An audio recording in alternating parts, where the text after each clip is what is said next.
Good morning, everyone. Hope you guys are doing well on this nice, what is it, Thursday morning? At least it's Thursday where I'm at. Hmm. I had a bit of a struggle to wake up this morning. I literally woke up and I was just like, I don't want to get up. I'm pretty sure we all feel that way sometimes. So, yeah. Figured take a moment to, I don't know, kind of wake ourselves up a little bit more in the morning before we get into our game today, which will be Run TavernQuest again. We're going to be continuing on with Run TavernQuest with Acts 3 and maybe 4, but I think we'll have time to do both. Um, I don't know how long the game is, so who knows? We might get to the end. I don't know, depending on how well we do. So I did have some thoughts about scheduling um for streams because like obviously I'm doing Run TavernQuest again, but I also have Amnesia, which I did do a set of clips. I've mentioned this several times before, but I have like I have some part of a playthrough ready to go, which was the back hall. Um and I've had three 30-minute clips all set, ready to go, but I haven't found a chance to put them out. And I still want to do more Amnesia, but I don't really want to oh, what's the word? I don't know. I don't feel like I have the motivation to really like just do that kind of stuff, like outside stuff yet. So I figure my schedule, since I am basically streaming Tuesday, Wednesday, Thursday for the foreseeable future, because that's how my work schedule is, my regular work schedule, and then there's this.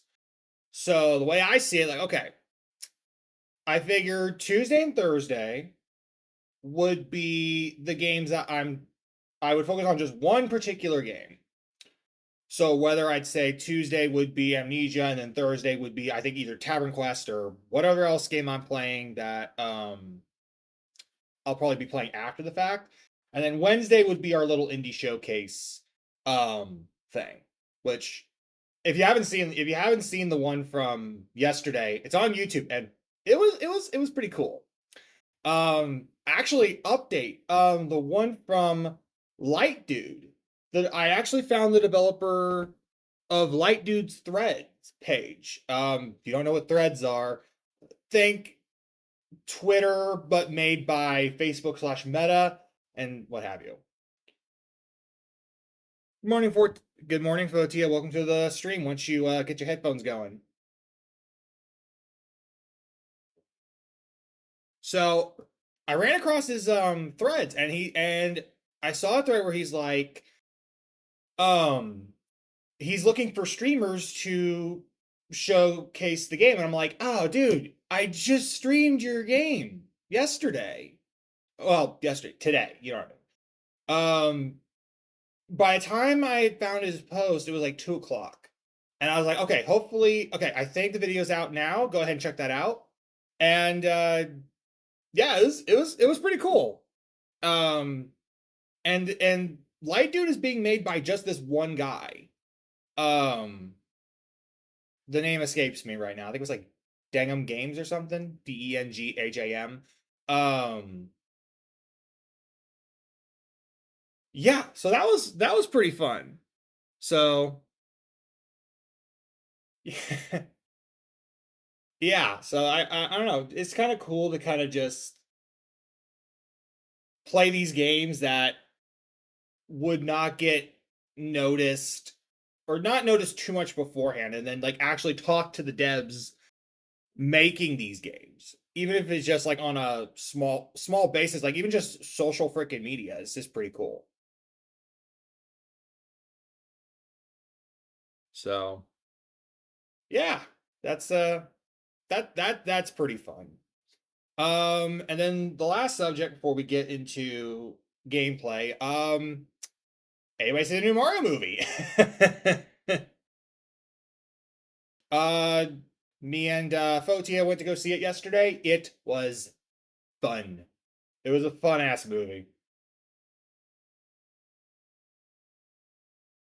I think the biggest hint was like I was wearing a Mario shirt yesterday. I think that was like the biggest clue that I was doing. That I was watching Mario. Oh, well, there's a Luna. There's a Luna emoji. Hello. um, I won't get into much, but I'm gonna say at least two things. If you thought the first movie had that method of if it ain't broke, don't fix it, you're gonna go into this one having a fun time. And number two, they gave my boy Ouija some goddamn screen time. That was one of my biggest friggin' issues from the last movie. They gave him screen time. I'm so happy. That's all I'll say. That's all I'm gonna say. Exactly. No. I don't think saying the Ouija had more screen time in this one's a. Oh, really? Okay. Well, shoot.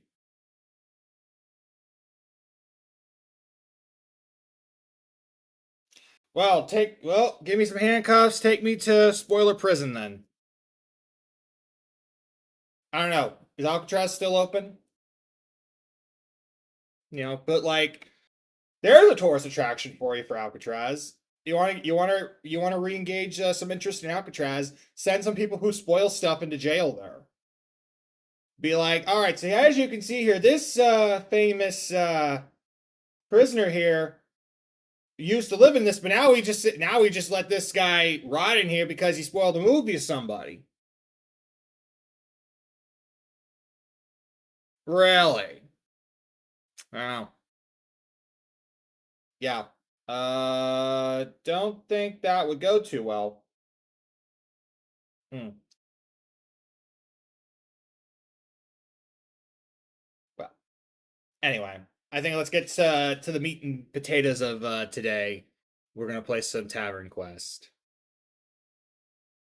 I did my thing here. All right, and kaboom. Oh, is it?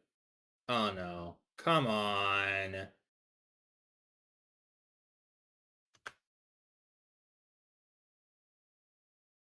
Oh, wait! It just went. Okay, there we go.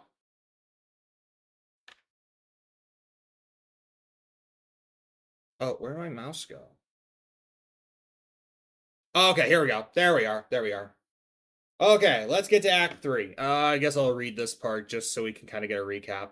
Where we last left off, our boy Simon, who is not exactly the smartest tool in the shed, um, he started off in a tavern. We played some knuckle bones with some dwarves, which were really cool people. Was it dwarves or gnomes? They were really cool people. We got venereal disease and had to restart from the start, which was funny as hell. Not gonna lie, kind of deserved that. We got into this dwarves. Thank you. So very nice people. I'd won the game. We went into this cave. Dude still doesn't know how to do shit. Had a riddle contest with this big statue, which I jokingly called Olmec from Legends of the Hidden Temple. Anybody who's seen like old 90s game shows would probably know about that. Got into a cave, into this other cave filled with bones. Saw this treasure chest filled that was made of like meat and skin. It's like, okay, clear sign we should not be touching that. Simon insisting on touching that. We have to use a skeleton, bony fella to be like, dude, come on, man, don't open that up. Take him out, bring the skeleton back. It's like, yo, dude, okay, no, seriously, dude, do not open that up. Finally finally gets Simon to think, oh, maybe I should just go that way. And then we find this strange portal, and that's where we're at right now. We are in a strange place. So you are lying in a bed in some sort of very warm room. As your vision clears, you start to make out your surroundings. The orange light of sunset streams in through arch-framed windows. The stone ceiling is adorned with red paint. This place has way too many candles. Watch how Simon lights fire to this whole place. A robed figure approaches you. Don't worry, traveling through the portal is tough on everybody, says the robed figure. Ah, no. Yeah, they were itching a lot last night, weren't they? That's sad. Alright, what does the rope figure do next? Let's be progressive. She introduces herself.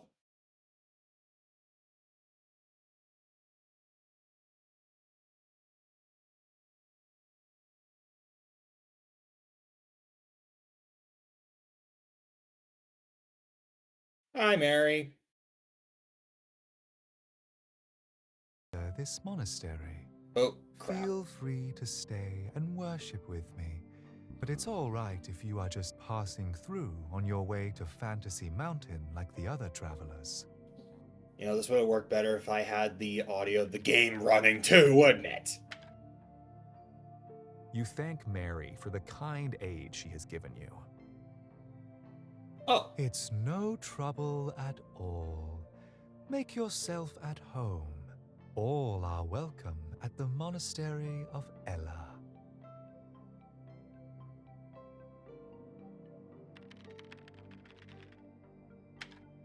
All right, man. He's getting all right. He's already looking around. I think he's getting a little smarter.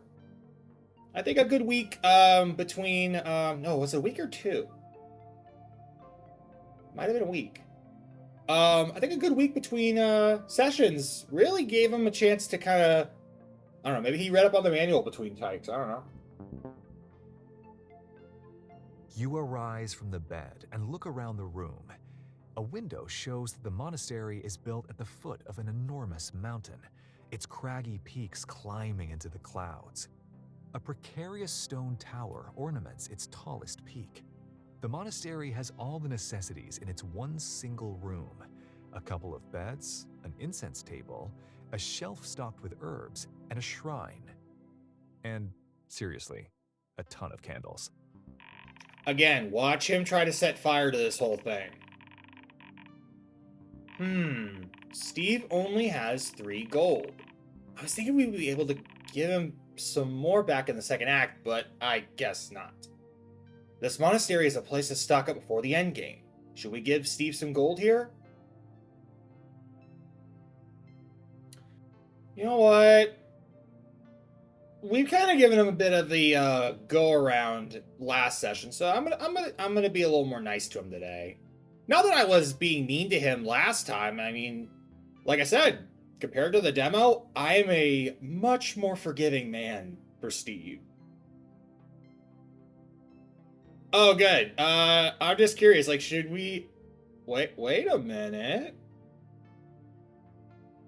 Oh, somebody got promoted.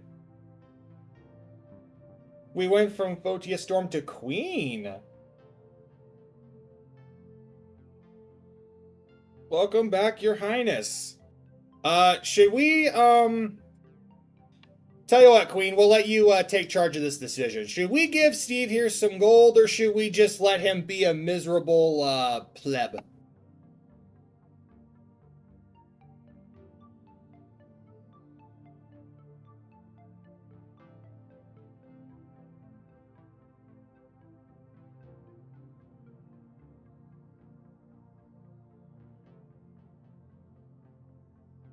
Alrighty, Bob says miserable. Let's let Steve stay poor. It looks like the Warden of Spirits is supposed to help Steve out with a potion at this point. Praise Bob. Praise Bob. Praise Bob. Okay. Let's see.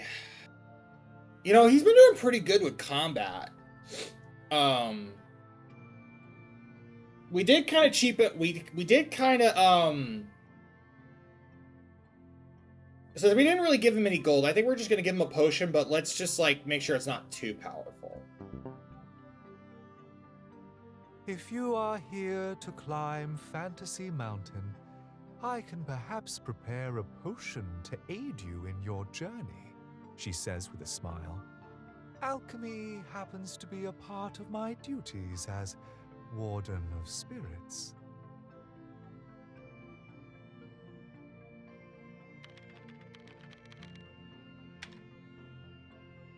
You remark that you are an avid proponent for collecting unsolicited junk from strangers. Of course, child. I'll brew a special potion just for you, says the Warden of Spirits, walking over to the shelf.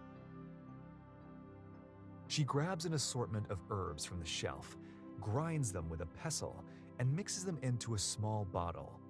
She hands you the resulting potion. You take a whiff of the concoction, finding it to have a sweet, earthy smell. You ask her about the potion's effects. It gives you venereal disease.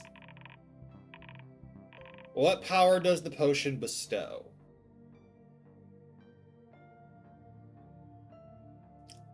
I mean, other people would probably say intelligence, but again, that's kind of giving Steve a bit of a bad name right now. Invisibility would probably be a good one for him. He could just, like, if we really want him to just, like, speed run through the rest of the game. Strength would probably be a fun one to do, because we've had him, like, use... He stomped on some rats earlier, and then he used a dagger, I think, for the skeleton guy.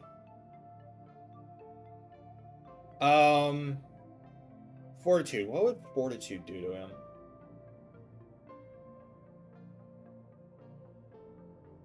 Well, let's give him Fortitude. I'm out of just because I'm curious about what that would do. This is a potion of fortitude, says the Warden of Spirits. Drink it before facing a formidable enemy, and your health will be fortified from dangerous attacks. Okay. Cool. You add the potion of fortitude to your inventory.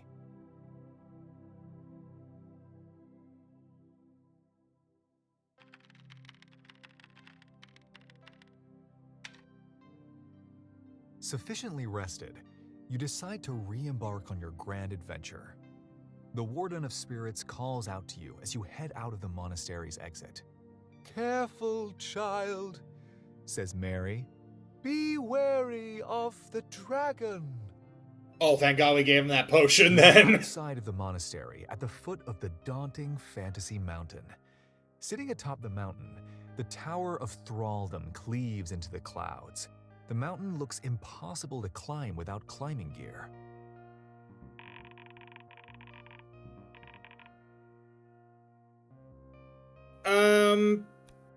Yeah, I think we could probably play some Power Wash. I'd say we could probably do Act 3 of this. I could do Act 3 of this, and then if I'm still streaming by the time you're ready to go with Power Wash, we could do like half of it with Power Wash. I think that'd be fun. Or that's after the stream. I don't know. Whatever you want to do. I'm definitely down for some Power Wash. Wait, did we ever give Steve the climbing gear? I don't think so.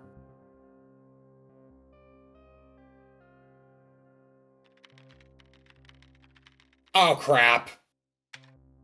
Oh, crap. You do not have climbing gear in your inventory.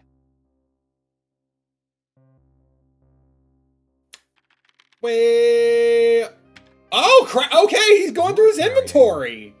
Dude. Dagger of mediocrity. Torch unlit. Potion of fortitude. We are teaching this boy how to play. Oh no! How could we have forgotten?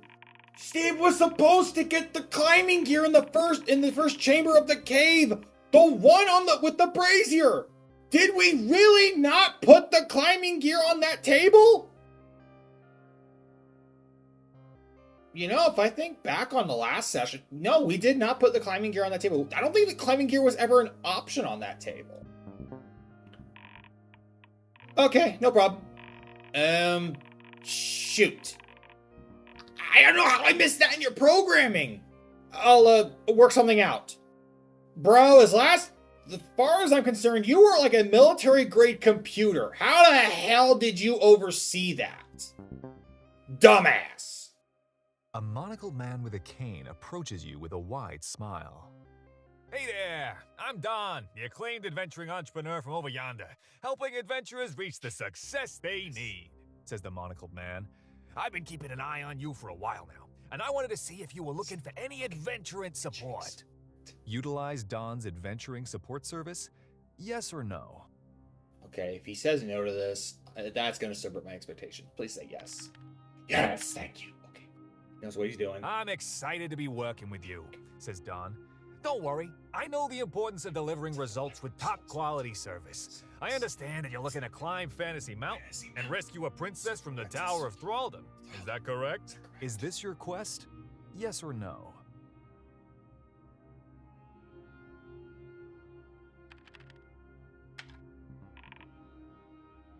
Very good, very good. Damn, he is definitely learning how to play. He's being a good guy now. I have over a decade of experience helping adventurers save princesses, and I would love to assist you, says Don. There are a variety of services that I can offer to help you reach the top of Fantasy Mountain. Which would you like to get? Here's a brief overview of services. Rope, ladder, elevator, train, or cable car. Okay, he's clearly... What service does Don recommend? So, unfortunately, if I remember, Steve only has 3 gold. So, so he can only afford the rope at this point. I think we're just gonna recommend the rope, but watch as Simon recommends or Simon goes for the elevator or the train or the cable car. But also, we could go against, and just recommend the stupider suggestions, and maybe he'll think no, that's too dumb. I'll just get the rope. But then again, we did something similar before, where we rolled a 4 on Knucklebones, and everybody else got a 5 or a 6. Let's do elevator. Just be dumb. For your situation, I would personally recommend our middle-tier service, the elevator, at a modest price of just 20 gold. Steve doesn't have enough gold for that. I know. I'm trying to get him to understand what he's got. He's already seen his inventory.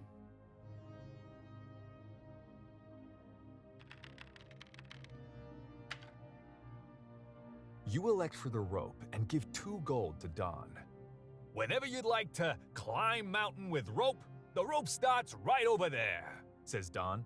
I can answer any questions you have. I don't just want to get your business, I want to keep it. My boy! Yes!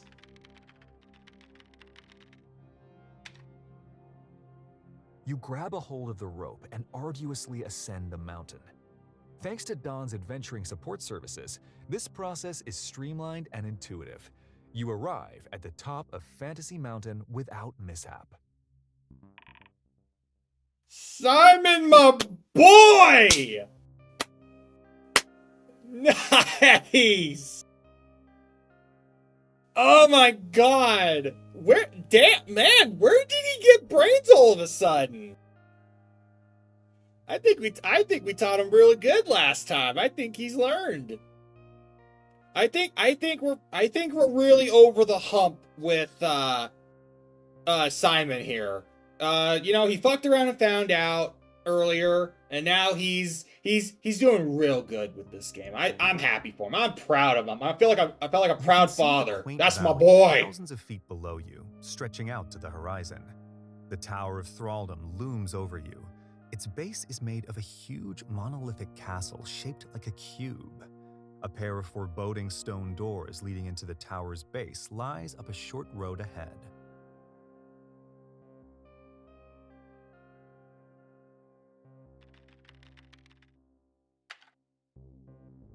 You walk through the doors into the base of the Tower of Thraldom. No windows illuminate this massive hall. Arched columns are spread throughout the room like a squadron of soldiers staring down at you. Bloodstains speckle the floors. Chills run down your spine as you realize the stairs are guarded by a dragon. Uh-oh.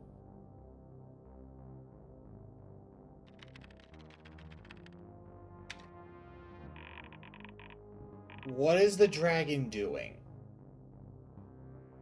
We're gonna go with the old cliche and say sleeping. This is where it gets cinematic, boys and girls. Here we go. Across the hall. The red-scaled monstrosity is sound asleep. While his guttural snoozing strikes fear into your heart, you realize this is an opportunity to possibly sneak by. Looks like the dragon has 1,000 HP. Hopefully Steve wisens up here. Oh, after all that confidence I had in him earlier. Oh, I just dicked myself. That's, no. He's gonna hit this guy, isn't he?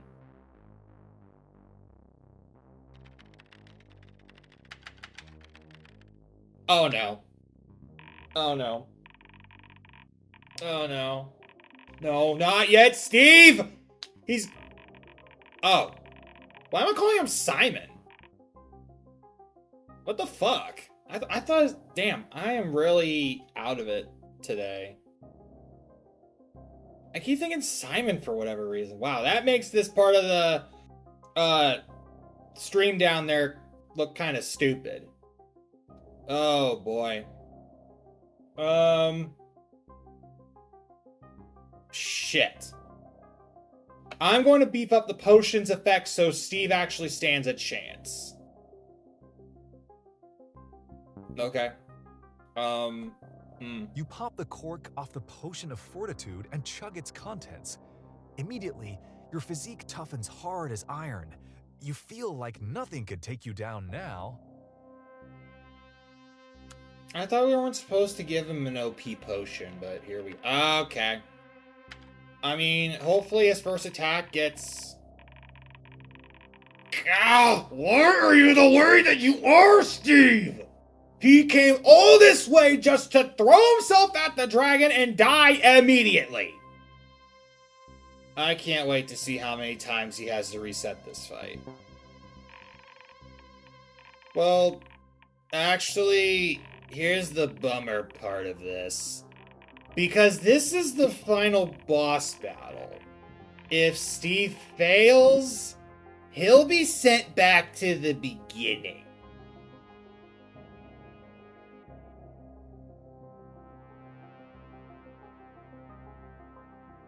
What? Who designed this stupid game? Whoever designed this dragon fight clearly wanted the player to prove himself. I don't know. You sneak up to the dragon. Having failed to acquire any sort of weapon along your journey, you cannot wait to vanquish this creature of legend by repeatedly punching it with your bare fists. Well, at least Steve's going out like a man. Combat for list of battle commands. You know what? If okay, we give him an advantage.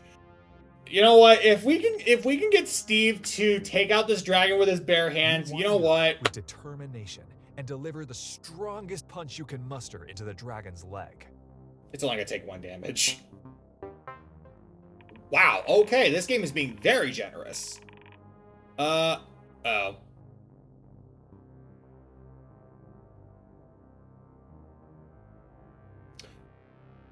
Well, I guess we don't really have any option on this one, do we? The dragon bellows a vicious roar. Who dares enter my tower? He unleashes the full fury of his fire attack. Cascades of flames rain down upon your puny human body. Wait, what? Okay. You brush the soot off of your noble robes and again punch the dragon.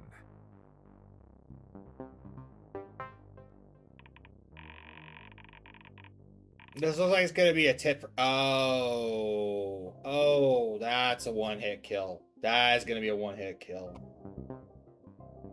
But he has health and fortitude, so Confused what by do your I know? survival, though still undeterred, the dragon moves to bite off your head, clamping into your neck with his gigantic serrated teeth.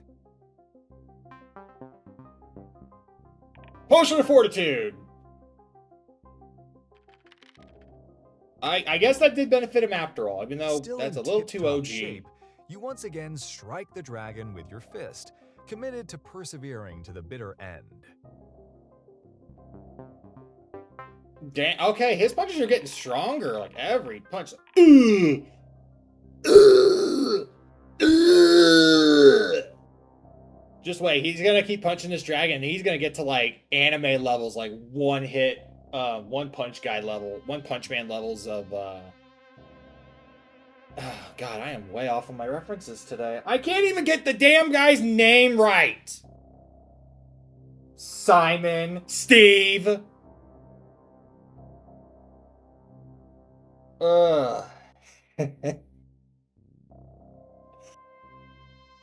Oh. Slice his chest open for me. Growing irritated, the dragon furrows his scaly brow in contemplation. He slices open your chest with his massive, razor-sharp claws. It has no effect.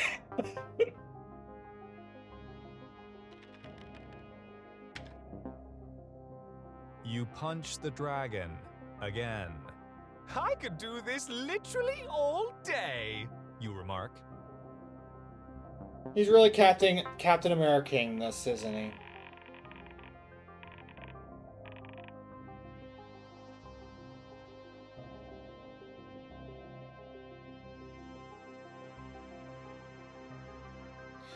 Aww. How is Loki doing this morning? How's the old man doing? You being a good little cat? You being a good little kitty? I'm curious now. Like, do we want the dragon to go back to sleep, or can I just throw an error? Because I really feel like we're just breaking the fucking game right now. Throw an error. Let's have some fun. The dragon becomes unresponsive and moves into a stiff pose in the shape of a T. Buffer overflow error. Says the dragon. Array indexed out of bounds at dragon_AI. He stares forward blankly for a long time until you decide to just take your next turn. Bro is trying to do a dominant. He's trying to show his dominance. Oh, man. The foolish dragon has let his guard down, you say. Now is my chance. You attack him again.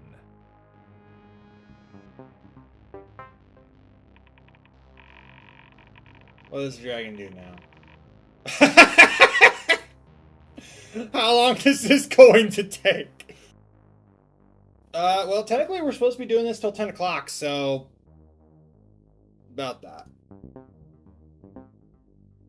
The dragon is no longer reacting to anything you do. You are able to continue attacking him, but it may take a while. We could just cheese this damn dragon all day.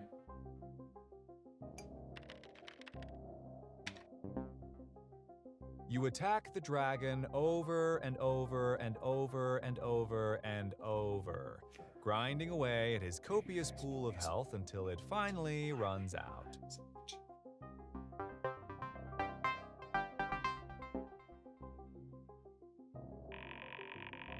You know, I actually appreciate Steve punching this dragon until he finally killed it, which... After your fierce and courageous battle with the devilish dragon, he lies lifeless before you. The stairs leading up to the tower are now accessible.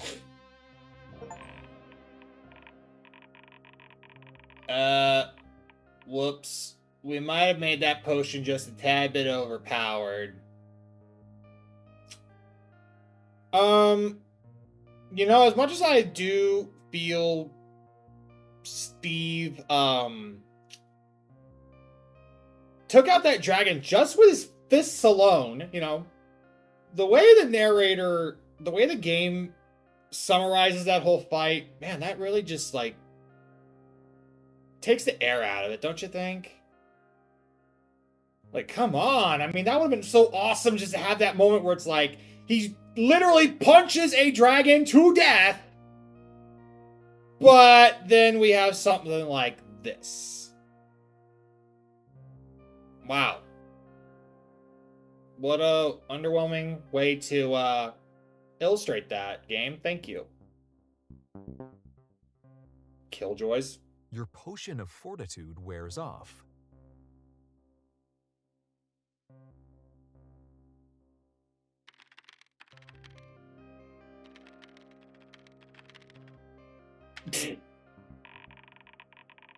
I think I saw a cut-off head in the command list.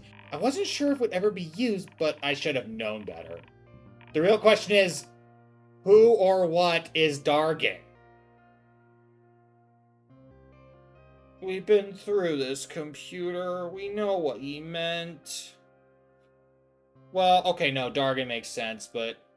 throw an error. Invalid command. Cut off head of Dargon. Type help for assistance. Come on, just the cut-off head is still good. Just do the dragon part. Just type out, thank you. Okay, there we go. There we go. Attaboy, Steve. Dragon's head.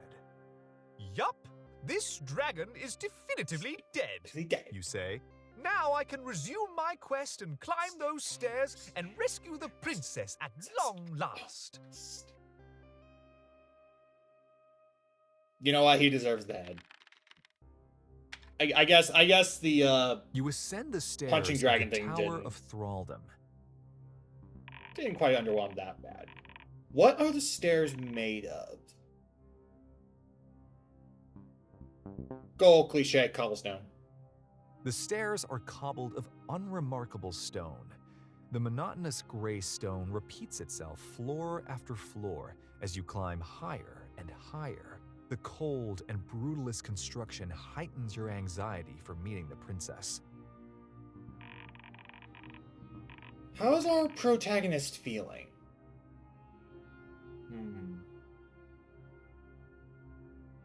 Like, again, considering he just fought a dragon with his bare fists, I mean, he's gotta be feeling a lot of energy. Let's go invigorated. Hell yeah.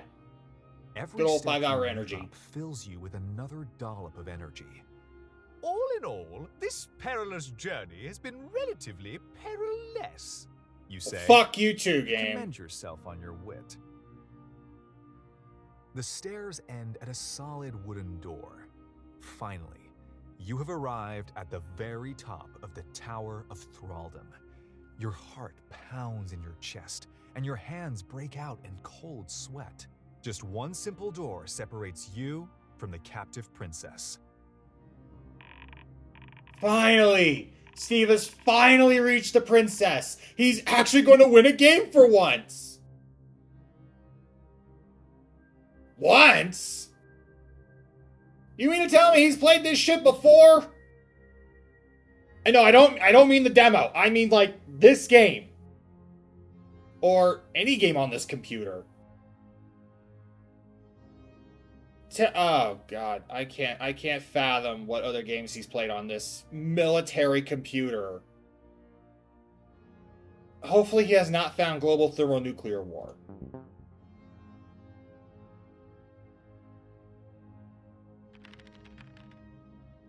Go door. The princess is a super important character, so let's make sure we get her right. What color is the princess's hair?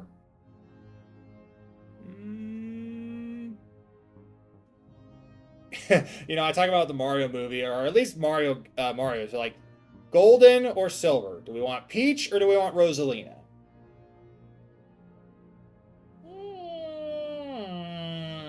Yeah. Perfect. That's everything we need to know about her. Let's send her in. Wait, that's it?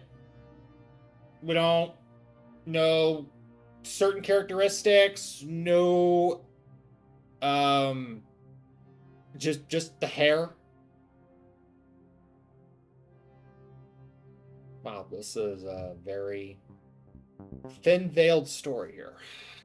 Your anticipation nearly solidifies as the door finally opens. You finally get a long-awaited glimpse at the princess.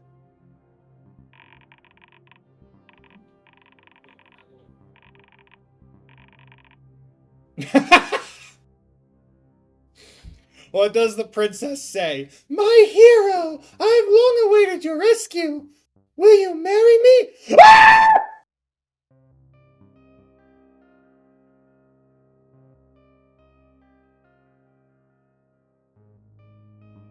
I kind of want to do the bit. Why not? Let's really make this screwed up. Oh, hello, says the princess. She wears a red-coloured blouse with a dark grey vest. She holds a pen pointed upwards, her other hand resting in her apron around her waist. Her freckled face is framed by frizzled hair, jet black with several strands dyed pink. Wait, this isn't right. I'm confused. Did you change something? The text changed color. I mean, well, it wasn't me. You must be an adventurer, I presume, she says. Don't worry, you've come to the right place. Will it just be yourself this evening? Are you alone? Yes or no? This game is broken. You stand still, confused. I've come to rescue you? You stammer out. They told me there was a princess in this tower. That's you, right? We just met a writer. That's me. The princess pulls out a notebook and scribbles in it. I have you down as a party of one. Welcome to my humble tavern. Did you want a table or a place at the bar? Which do you prefer, table or bar? Something seems to be terribly, terribly wrong. This is not how the princess is programmed to act. She's acting like she's in a tavern. Perhaps her programming got entangled with a tavern from earlier somehow? I mean, the game is called Run TavernQuest.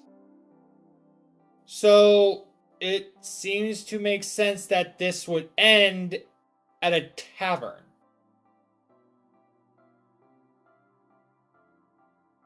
Also, this is a similar barmaid to the one we met earlier in the game. Hopefully Steve has learned not to do anything in terms of her. I'm just saying.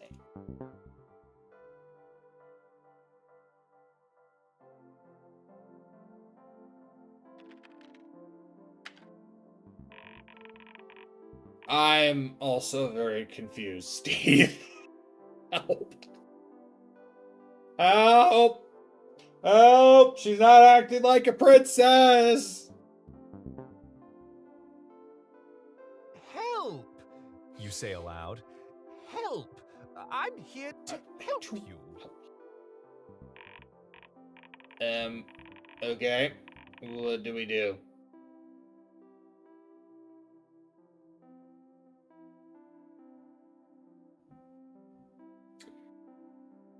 Oh boy, this is, I guess we could respawn her, see if that would reset the process. This game is getting really fucky. You look confused, she says. Oh, you probably had me in your head as some elegant maiden with shimmering golden hair, sitting frightened in the dark. Hey! Why isn't the princess responding to our choices? I don't know. Sorry if that came off of some sort of gotcha moment. I'm happy you're here. Anyway, the days up here can get kinda samey, as you might imagine. But I've always dreamed of running my own tavern when I get out of here, and one day I figured, Why not just do it now, here, you know? The princess explains. I call it the Drunken Unicorn. Come on, follow me, I'll give you a tour. Okay, I kind of like this princess. Give hot. Okay. Dear princess, Um. I have brought you a gift, you say. You pull out the hot dogs you found in the tavern earlier and bequeath them to her. The princess looks at the hot dogs you have in your hands. She furrows her brow in confusion. Did you just complete your big epic journey with hot dogs in your pocket the entire time? She says. I'm not gonna lie, that's hilarious. Extra points for style. Yeah, it is pretty funny. Damn. Okay, that I expected a payoff with those hot dogs. I'm glad I got that payoff. I'm so happy. You know, it's actually so kind and thoughtful of you to bring me a gift. I really appreciate it, she says. So, ready to follow me and see my tavern? Alright, something is very, very wrong. She's not supposed to react like that at all. I'm going to do some debugging. Just make sure she doesn't break anything else while I'm gone. Okay. I mean, hopefully Steve gets the idea and does the tour of the tavern. I'd like to see this tavern. Maybe we can play some Knucklebones. That'd be fun.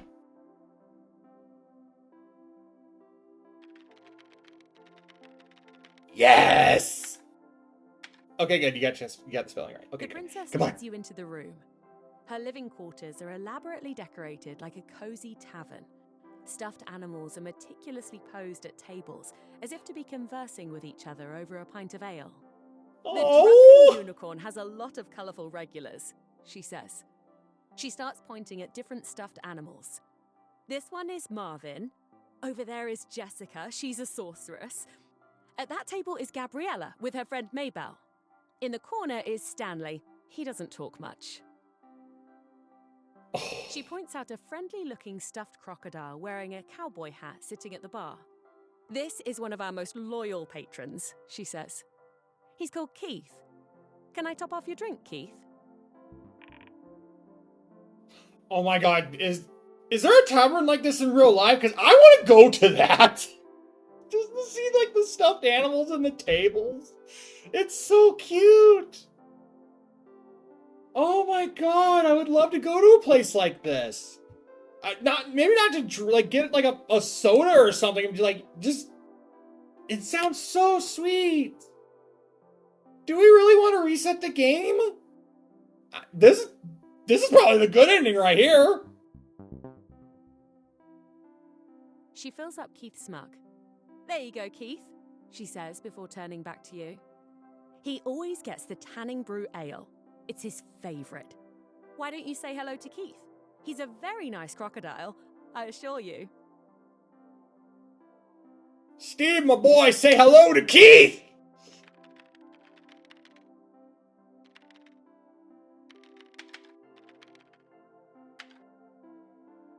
You pick up the toy crocodile and hesitantly say, "Hello, Keith?" You give the princess an awkward glance. To your surprise, the stuffed animal turns its head to you and says, Hello, mister. Mighty pleasant meeting you. I'd like to return to my seat if you'd be so kind. This tanning brew ale is my favorite, and I cannot wait to imbibe it. It talks! It talks! Holy shit! Okay. Oh yeah. This game's fucked up. Yeah, that game. Yeah, the game's fucked. That's great. The damn toy talks.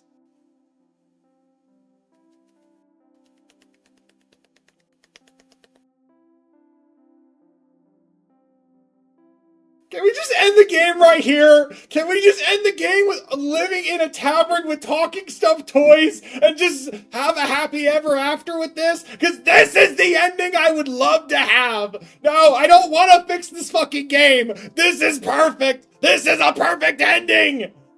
Oh! Damn it. We gotta continue. Fuck. Shit. I'm back. We're in big trouble. It's very strange indeed. It seems that the princess is operating without any logic or predefined behavior. Certainly not like any program I've ever seen. It's like she's alive somehow. Well, what does that mean? I mean, you tell me. The princess isn't being controlled by me or by you. The princess is controlling herself. Obviously, this is very bad. I'm not sure what we can do about it yet. Don't do anything at all! You set Keith back down in his chair, giving him an adorable pat on the nose. The princess excitedly says, "The Drunken Unicorn is proud to serve over 30 different kinds of ale. We have at least one brew from every realm in the kingdom. Do you have any Pepsi ale? Would you like a mug of ale? First one's on the house," says the princess. "Try a mug of ale. It's free. Yes or no?" Yes, yes, yes, yes. Get the mug, get the mug, get the mug. Yeah. Steve, you idiot! Yes or no prompts are answered with a yes or no! How hard is that? We're gonna throw an error, but my guess is Princess is gonna go, okay, here you go. Invalid command? Sure, why not? Type help for... Oh, it stopped. What's happening? Sure, why not? You tell the princess. She understands your answer just fine. A drink sounds wonderful after climbing all those stairs. The princess stopped our error! This is really getting out of control. She won't let us inform Steve of his improper syntax! Okay, I think we're getting into like a meta fictional kind of thing where we are breaking the barriers of this old video game and starting to divert into more freeing forms of dialogue. So like something like sure why not back in the old days would have the invalid error. Something like what the princess is writing is saying, no, I understand you quite clearly. Here you go. She turns her head back and calls out, "Lenny! 1 pint of ale! Newcomer special!" You hear a squawk from the bar. A blue feathered parrot flutters in, hefting a pint of ale with his claws. The princess hands you the ale as the parrot lands on her shoulder. Oh my god, "This that's is so Lenny, cool. my pet parrot," says the princess. Hi, Lenny. "Took me ages to train him to serve drinks. Anyway, this is our signature brew. Drink the ale when you're ready for your mind to be blown." Oh, okay. I know this. This is a narrative device. You drink the ale, the game breaks, and it opens up the whole world, I think, to Steve. This is what I think that's what's gonna happen. This princess has been cooped up in this tower for who knows how long. She's created this whole little tavern of her own in her tower, complete with her own characters and side quests. She's even gone and made herself a pet parrot! A parrot! Yes. And I like where this is going. Please shut up.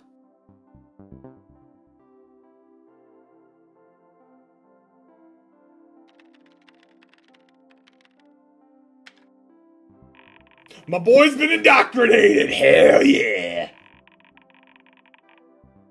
The princess needs to understand that we are still in control of the story. So, what does our protagonist think of her ale? Why are you giving me those two choices? What if the ale's really good? Look, I don't drink personally, but like even I would say it's okay. It's not my style. Like, I would say that to, like, even the indie demos I play. It's like, I'm not going to say, unless you really piss me off with how your game is, I will say it's awful. But other than that, it's like, okay, look, it's designed, it's competently made, it looks fine, but it's not for me. So, much like if, say this, I get a mug of ale, I give it a try, it's like, you know what? It's not bad, but it's just not for me. I appreciate you letting me try it. But now we have to decide if it's awful or if it's really awful. This game is getting real fucky. It's like a stupid fuck. Let's be a little generous and say it's awful. Please don't. Please. You drink the ale. You sputter and cough up a bird feather that had fallen into the drink. You hand the drink back to the princess in disgust. That was an The accident. princess picks the feather out of the beverage. Lenny, what have you done to this poor man? It must be molting season, she says. Oh well, beggars, Good save. choosers, etc. She chugs the ale down herself. Okay, good save. Good save. Her parrot nibbles on her ear and squawks. Popcorn? The princess grabs a kernel of unsalted popcorn from her pocket and feeds it to Lenny, who cheerfully shreds into it with his beak. The Anyway, parrot is I a haven't finished popcorn my thought. goblin! My favourite part of the tavern is over here, she says. Would you like to see it? The parrot is a Continue popcorn talk. goblin! Yes or no? Fuck yeah! Okay. We'll deal with Steve's constant syntax errors later. For now, we need to focus on winning the game. Steve is so close!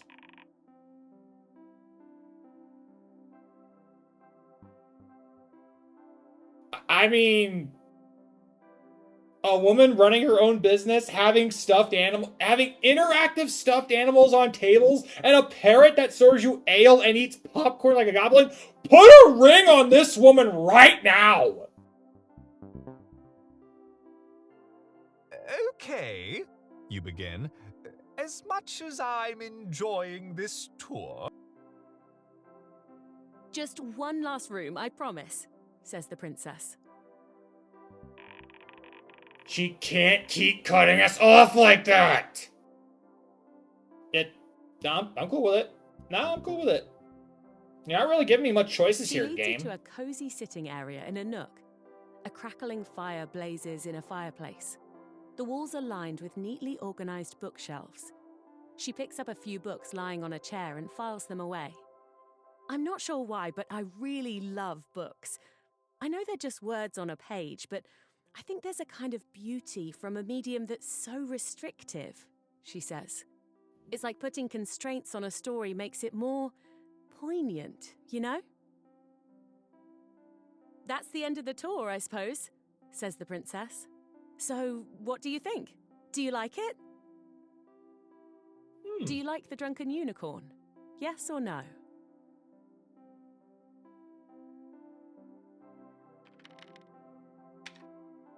Good man, Steve. Good man.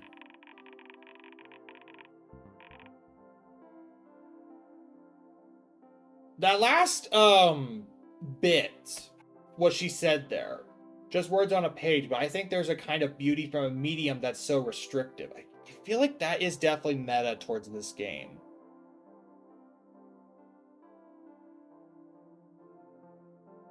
Here I am, like, gushing over a tavern that this princess has built for herself in this tower. And then here we are, we're having discussions about freaking narrative and this kind of thing. And I'm talking about how this game is starting to open up with the princess breaking from the code and doing all this. And then we have our CPU who's freaking out over the princess is describing everything with way too much detail. She's using up most of the system memory just for her little tavern. But, I mean, I don't know.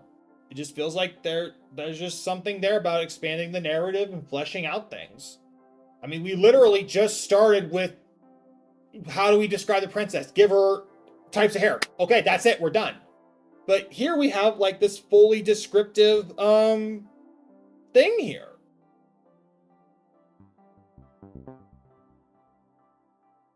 You tell the princess that while you do like the tavern, it seems like she put more thought and consideration into the drunken unicorn than necessary. Real tavern owners would never bother this much, you say. You're a fucking dick, game. The princess contemplates your answer. Am I talking too much? Asks the princess. I'm sorry if I'm jabbering on a bit. I'm just a little excited to have a new person to talk to.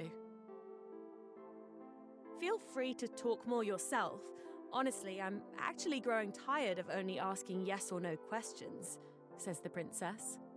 So, tell me, adventurer, what is your real name? I mean, outside of all this adventuring business, in your normal life, what do people really call you? We technically just call him Steve. Or for me, I guess it's Simon, but at this point, things are so broken that I don't even know if she's talking to the game's protagonist named Wendell, or if she realizes she's actually talking to Steve himself. What should we say is his real name? Simon. Nah, I'm enjoying this. I think we kind of acknowledge at this point that we kind of considered, like, you know what, fuck it, we're just gonna call him Steve. So, fuck it. His name is Steve. My official adventuring name is Wendell, You say to the Oh, fuck but you, I game. prefer to be called Steve. Okay. I think Steve sounds better. You seem more like a Steve anyway, says the princess. So, tell me about your journey. What was the most exciting part? Please, speak freely. Oh, if Steve starts typing up like normally, this would be fun. Okay, come on, Steve.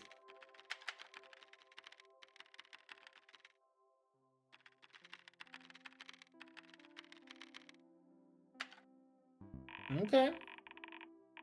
What is this monstrosity of a command? Is he having a stroke? No. He's telling the princess exactly what she wants. Rats in the tavern, an old classic, says the princess. What happened next? He died of venereal disease. Can't get over that. I can't get over that from last time. That was so fucking funny. Why does she keep encouraging these commands that have such abysmal syntax?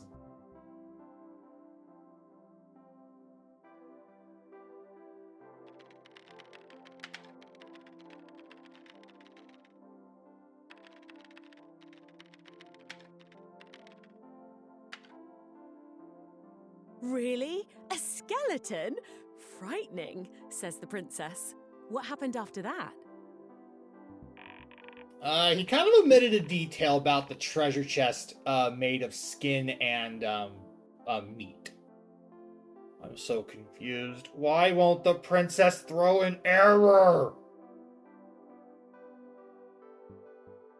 You kind of think the princess has her own AI that's just becoming sentient?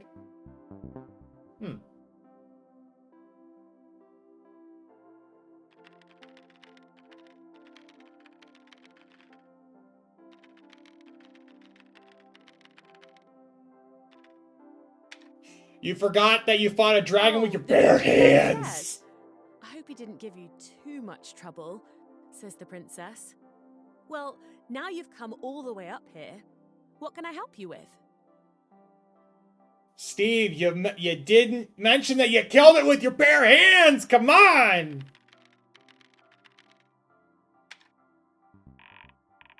Yes! Thank you, Steve! Now the princess will be set to rescued, and the game will finally be won! Oh, hey, Nyrax, how you doing? You kind of caught us in a very, game-breaky mess. But, I mean, you just missed a description about a tavern that has, stuffed animals at every table that actually talk, a parrot that serves you ale, and a whole lot of stuff. So, And the thing is, the game doesn't like all this, because I guess the princess has her own AI and is just breaking from regular narrative. Some other meta commentary on narrative there too. My point is, the game is a fucking killjoy. That's all I'll say. You tell the princess that you have come to rescue her, and that the two of you should probably get going. I can't wait to show that congratulations screen. Yeah, keep waiting, buddy. You're gonna break. The princess sighs, closing her hands around her thumbs.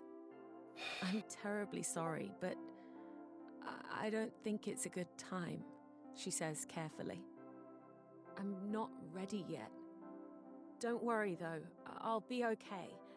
The dragon, I can handle it. It's really not that bad up here. She doesn't want to leave? She doesn't want to be rescued? The cardinal mandate is invalid? It's her choice. An awkward moment of silence passes. You don't know what to say. Without a word, you step backwards through her doorway. I'm really sorry, says the princess. Tears begin to form in her eyes. I didn't want to bring you into this, and I truly appreciate everything that you've done for me. Don't think that I'm forgetting that. The timing is just... I can't do this right now. I'm so sorry. The princess looks at you and sighs. I just need more time. Please don't give up on me yet. You climb back down the stairs of the Tower of What's Thraldom going on? with your head sunk in sullen defeat. What's happening? What's happening here?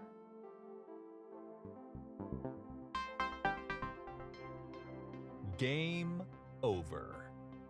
You have failed to save the princess. Type new game to restart from the beginning.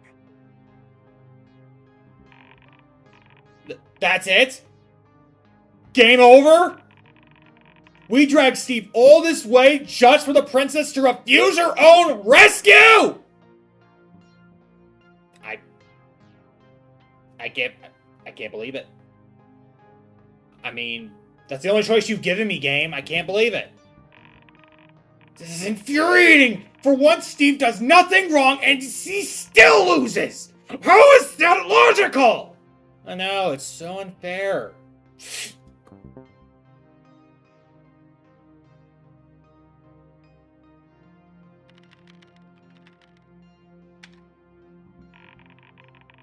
I don't blame Steve for quitting. I'm overheating myself. I think much like me, I think Steve just needs a moment to kind of reflect on the ending like that. Like, what the hell happened? So, what now? So, I guess this is goodbye. You've been great, and I'm sorry it ended this way. Maybe Steve will try TavernQuest again someday, and we can give it another shot. Goodbye.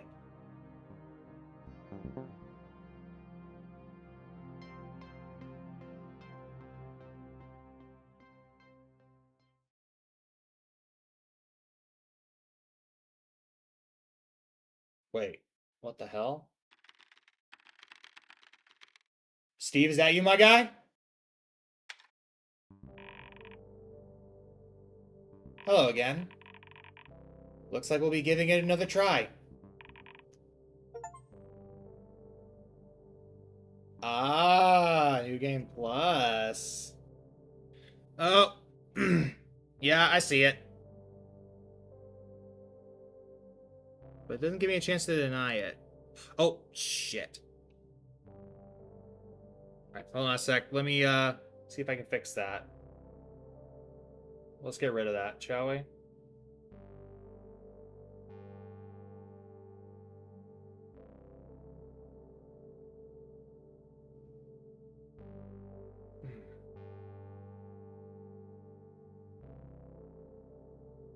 Come on. There we go. Oh.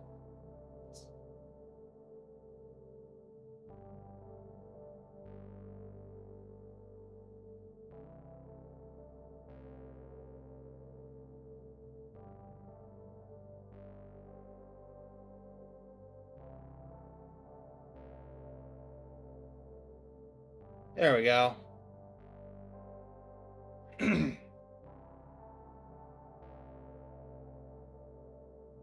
There we go. All right, I guess we're doing Act 1 again. How long has it been? How should I know? I've been powered down since you last played. That princess is nowhere to be found. I guess she's still trapped in her tower. Apothecary Diaries, that's a show you were talking about the other day, wasn't it, Nyrax? If you're still there. I'm sorry to hear that, my guy. I was just busy trying to process that ending before I get to the chat again. Do we have to restart the game from the beginning now? Yep. Back to the tavern. The real one, that is. Let's start loading, shall we? Initializing program.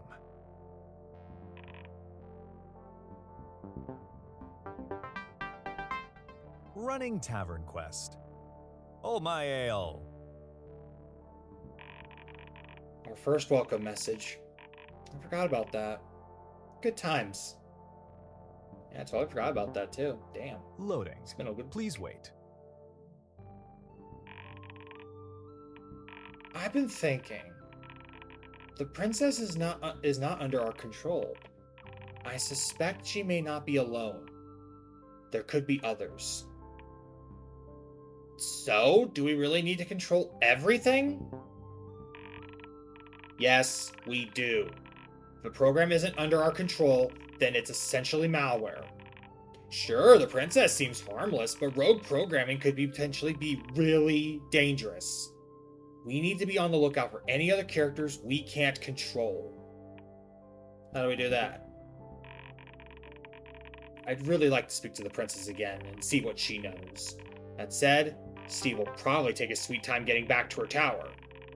So, back to the grind. Keep Steve placated, inch our way back to the princess, and hunt for uncontrolled game elements. What happens when we meet the princess again? If we meet the princess again, we'll have a choice to make. We can learn to coexist, or we can fight. I'll let you decide when the time comes.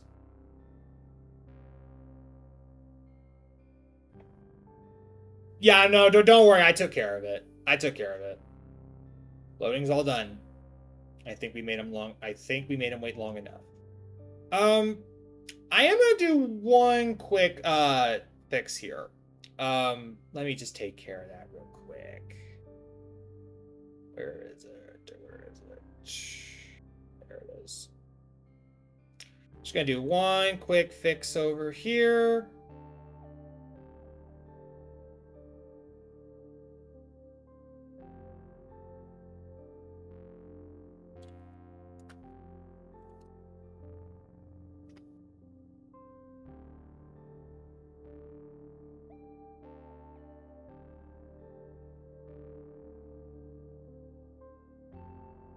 That's better.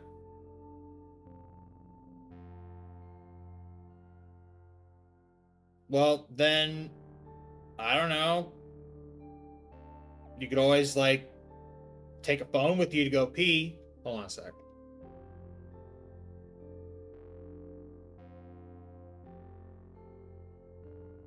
Here you go, Nugs. There you go, Nuggy. There you go. Alright. Okay. Well, I guess we're doing this. Loading complete. Well, let's get started, shall we? I can't wait to see what brand of idiocy Steve has for us today. You know what? I don't think I like how you're talking about Steve. Yeah, he's maybe not the sharpest tool in the shed, but, you know, this whole third act, he's kind of picked up on how to play. So, I don't think I like you anymore. But we'll keep playing. TavernQuest, version 1.2. Since we're doing things a bit differently this time around, I went ahead and increased the version number. What does ADA signify? The developers that programmed you, I guess? You would know better than me. No, I don't. What does that mean? Type new game to begin. Also, considering that it's from 1979, how did you update the game?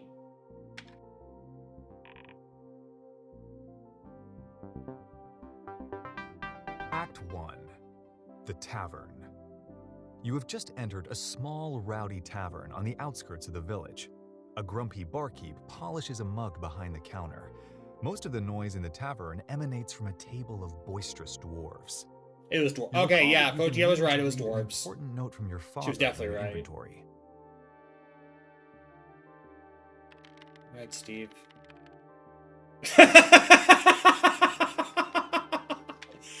Yo, barkeep, what's shaking? Oh my god. Barkeep. Mr. Barkeep, do the right thing. Please be sentient too. He's just greeting the barkeep. Do we really need so many errors? Come on, I'm like the princess at this point. We're breaking this game. We don't need it.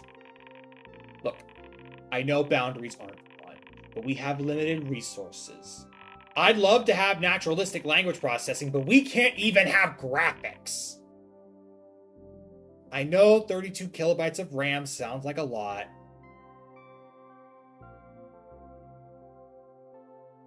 Sure.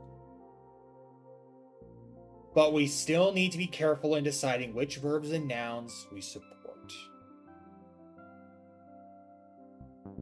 Barkeep! Actually, I might have a compromise. The game has a verbose setting that allows us to print longer descriptions. That would give us a lot more leeway. What do you think? Yeah, crank that shit up. Let's do it. Invalid command. Yo, barkeep, what's shaking? Were you trying to enable the verbose setting? Enable verbose mode? Yes or no? I'm kind of hoping the barkeep does still understand yo barkeep. Hold on, I can't find my thesaurus. What's a fancier synonym for small? Oh shit, that's what you meant? Expansive words? I thought maybe it meant like wider narrative or something like the princess was doing. This is not what I meant. Minuscule, sure. The game is now running in verbose mode. Descriptions of locations, objects, and characters will be meticulously described in copious detail, ostensibly giving the player a minuscule advantage.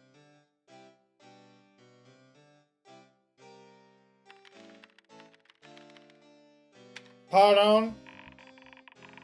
How about a synonym for simple?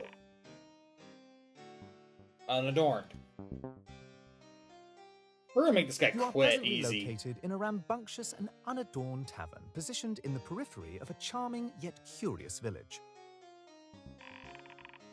Synonym for loud? Raucous. A surly and perpetually irritated barkeep polishes his precious tankards behind a conversely rough wooden counter that is nowhere near as clean nor polished as the mug situated on top of it. An inescapable din of dwarvish hoots and hollers emanates from none other than the table of boisterous, raucous dwarves. Let's get into the game of Knucklebones going.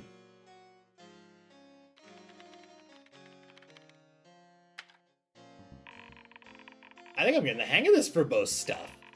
One question though. How do you announce obstrep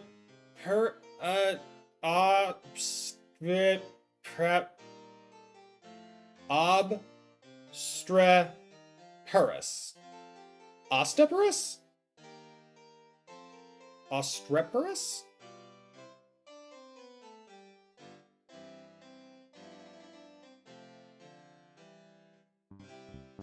I'm not dealing with this. You see that there are several obstreporous dwarves encompassing a cluttered and tattered... Even the game can't do it! Each dwarf has a bushier and less kempt beard than the last. Discreetly snooping in on their current palaver, you surmise that one of the dwarves is referred to as Haggin, and that the clamorous dwarves are presently engaged in an aggressive tournament of knucklebones. Aye, says the one named Haggin. I presume to inform you, my proliferous dwarven colleagues, that historical empirical evidence indicates that in any given Knucklebones match where I, Haggin, am participating, the pragmatic probability that another competitor be victorious at the aforementioned contest is statistically insignificant.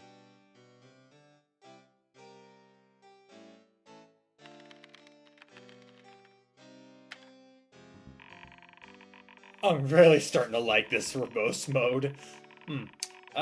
What's a good synonym for probably has a 12 gauge behind the counter?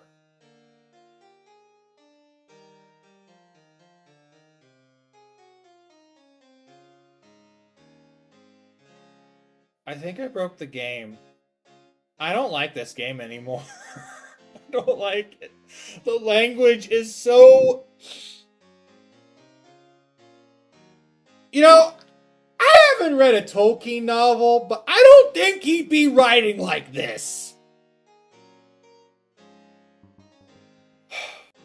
The barkeep is limited. Fuck you, combative. Fuck you. With his vaudevillian moustache and inexpressive demeanor, the barkeep has certainly made the effort to appear as a legitimate tavern proprietor. However, his furrowed brow suggests a concealed dislike for his patrons and a general combative attitude. You surmise that he must be frustrated with his own simplicity, spending his days in service to those more wealthy and educated than himself. I mean, I'm glad that we're getting some character development with some of these guys, but at the same time, I wish the wording would not be as...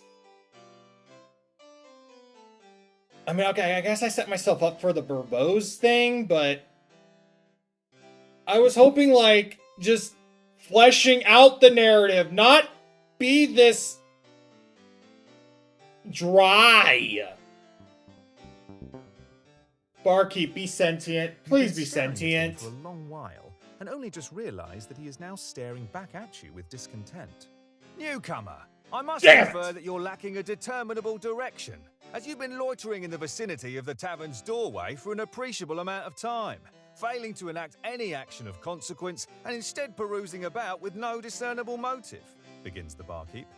If you would acquiesce to a proposition, prototypical conduct of a patron in this establishment is to simply order a drink without unnecessary hesitation. He emphatically points to a menu sign above. Is this what people thought George Lucas wrote episode 1? I must say, I am surprised Steve wanted these longer descriptions. He doesn't even know how to speak in full sentence. Fuck you. Wow, you think? This menu is unreservedly the most elegant sign I have ever encountered. The menu is beautifully and elaborately designed, which makes it sorely distinct from anything else in this tawdry tavern. The lettering is sufficiently fancy that you now have a heightened desire for whatever it promulgates. You conclude that this magnificent sign was definitely crafted by a team of artisans and calligraphers. With all of its inherent beauty, its commission must have cost the same amount as the rest of the tavern put together. The barkeep would surely be justified in such an investment, as the menu appears to subconsciously render the tavern's inexpensive selection of alcohol more appetizing.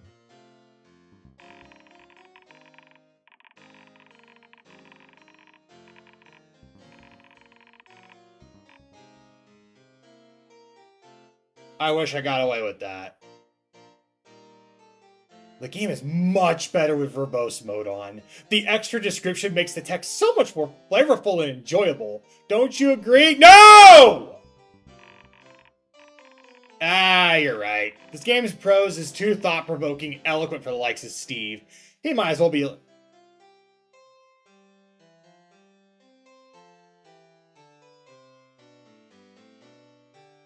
Bro, are you trying to make me rage quit this game right now? Because God help me, you are making it very a compelling case for it.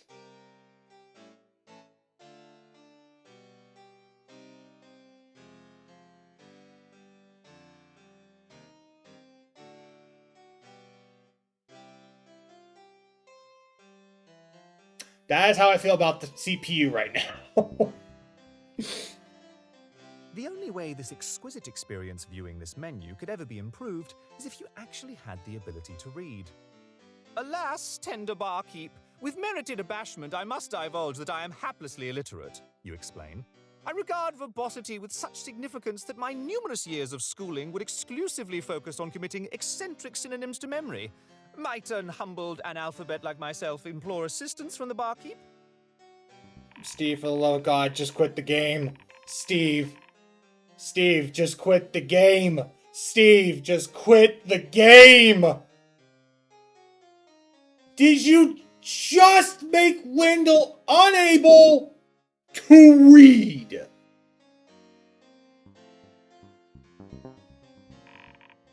Oh, hush. It's not like Steve makes heavy use of the read command. Won't this break parts of the game? It'll be fine. We'll just have NPCs read everything aloud to him. That way he can focus his limited brain power on pushing his little buttons.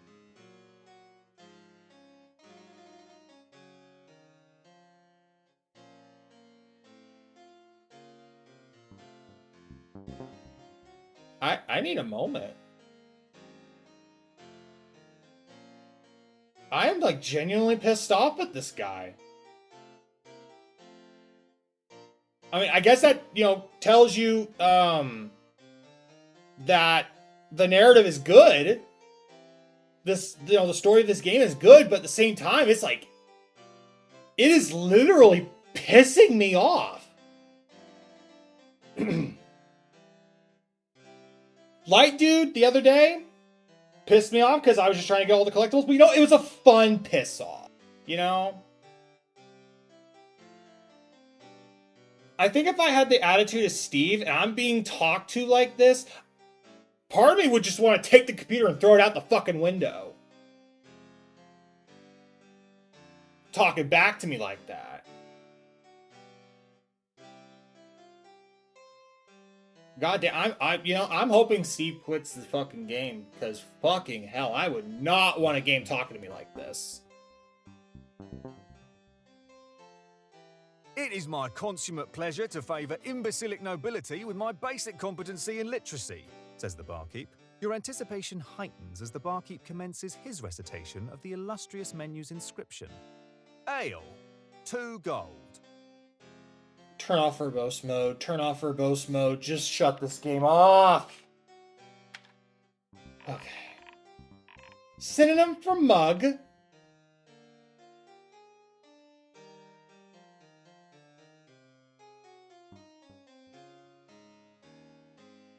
Tankard. My dear congenial tapster, you say to the barkeep, I presuppose that you are vocationally obliged to supply an ale should I request one. If the conditions are unequivocally so, I would humbly like to get a tankard of ale.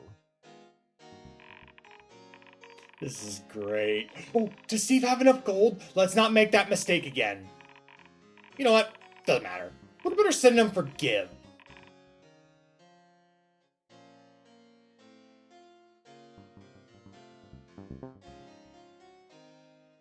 You bestow upon the barkeep the requisite 2 gold from your inventory. Let my uttermost appreciation be expressed for your patronage, says the barkeep. I will prepare your solicited ale with paramount thoroughness. Sit at a physically proximate table, and I shall hereafter convey the aforementioned alcoholic beverage to you when it is readily available.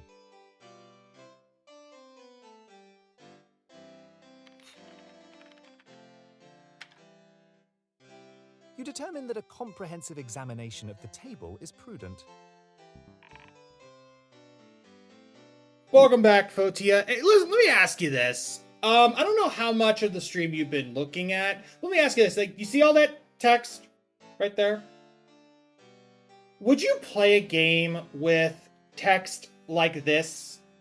Text that insults your intelligence but still throws so much eloquent language at you that honestly just pisses you right the hell off?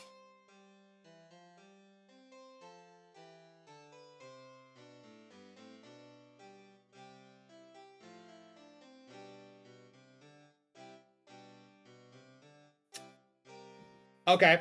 Right. Yeah, that was kind of no, I guess that makes sense there. Okay, let me rephrase. Regular game. Regular game that's made in this generation. Would you play a game where the dialogue is as eloquent as this and also seemingly passive aggressive insulting to you? Say like let's see, if your character was... Oh, I can't even... they passed that up.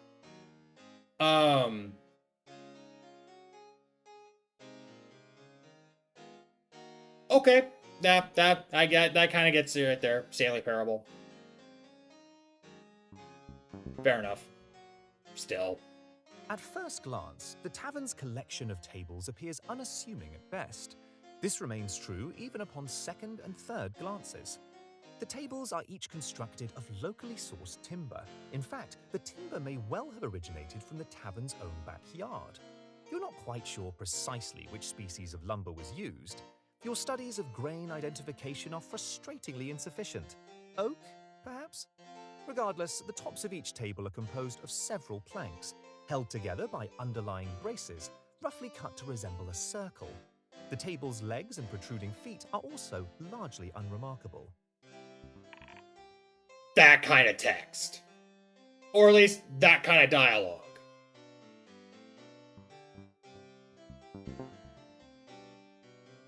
However, the table's technical structure is merely a preface to your concentrated table journeyings. The real meat of the matter, the contents of the tables, now dominates your fastidious scrutiny. Each table has a suitable centerpiece made of 3-armed candelabra. You excitedly recall that candelabra, though often misused, is factually a plural noun, and the correct singular form is candelabrum. You find this grammatical fact incredibly fascinating. Each candelabrum is made of inexpensive iron. The candles populating the candelabra are formed of tallow-based wax, which in part lends to the tavern's unpalatable musk. Most patrons at the tavern utilize the tables as simple repositories on which to store their tankards of ale. The dwarves, of course, have converted their table into a makeshift knucklebones arena, displacing the candelabrum from its designated central position and instead substituting an increasing betting pool of gold. This description might be the greatest thing ever displayed on Steve's monitor. A true work of art.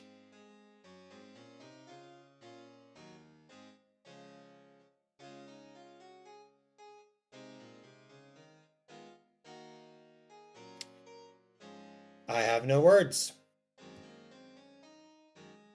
That was the most boring piece of shit narrative I have ever heard.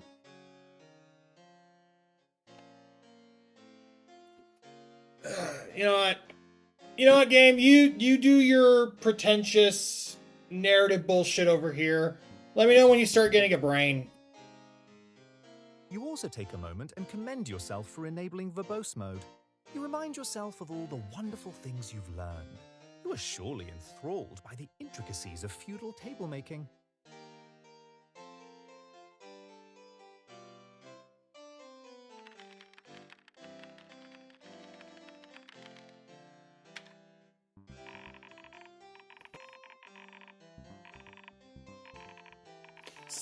Steve!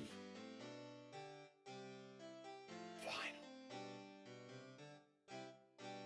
What does this mean? Is he even trying to read our descriptions? We do want him to quit the game.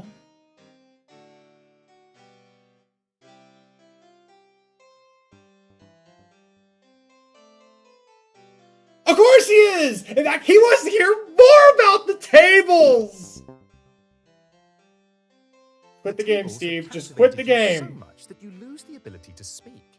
For 30 uninterrupted minutes, you continue to marvel at the minutiae of each individual table. You salivate at the table's impeccable proficiency in bearing aloft the many candelabra.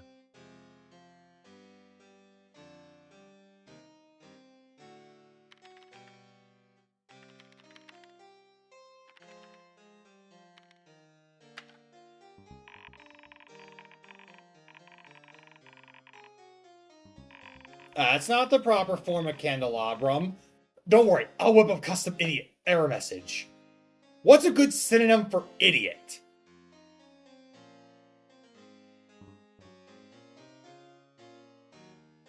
Steve, I know you're just a character in a video game, but if you can hear me, if there is even a small thread of this universe where a living flesh and blood human being like me can communicate with a pile of code and artificial intelligence, can hear this one message: quit the fucking game.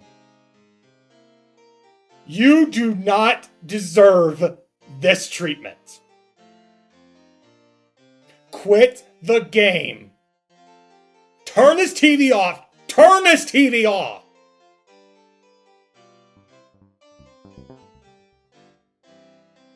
Invalid command. Get candelabras. It appears that you have already forgotten the wonderful grammatical fact you previously recalled while describing the table's many candelabra. You affix this detail into the recesses of your subconscious so as not to reprise this humiliating travesty again later and appear an ignoramus.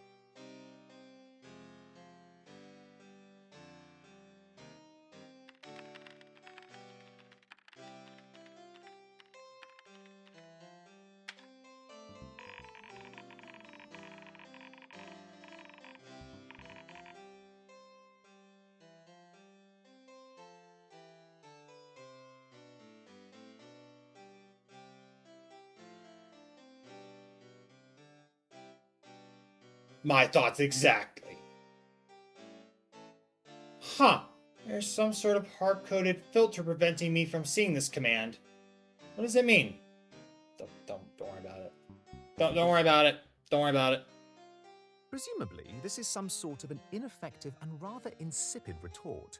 If you are insisting that the correct plural form of candelabrum is of dubious significance, you might instead suggest that proper usage of a word is determined by consensus amongst those who use it, and regardless of the word's etymology, in recent times candelabras has actually been favoured by the majority.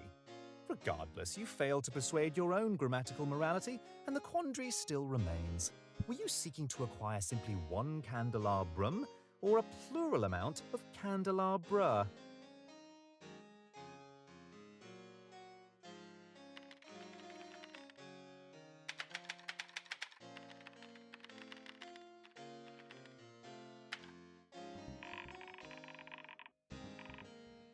Well, now Steve has messed everything up.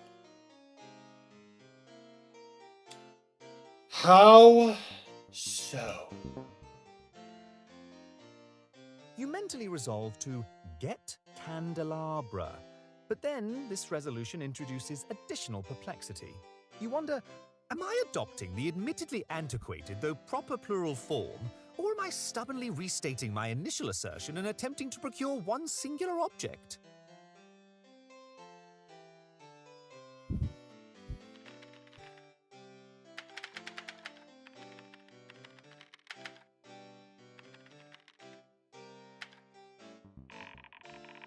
That's even more incorrect, Steve! Ugh, it's utterly hopeless. Just give him the stupid candelabrum! All right, look. You acquire a candle and its respective receptacle and add it to your inventory, and your thoughts are now thoroughly unhampered from this candelabrum conundrum. Thank Christ. Thank you!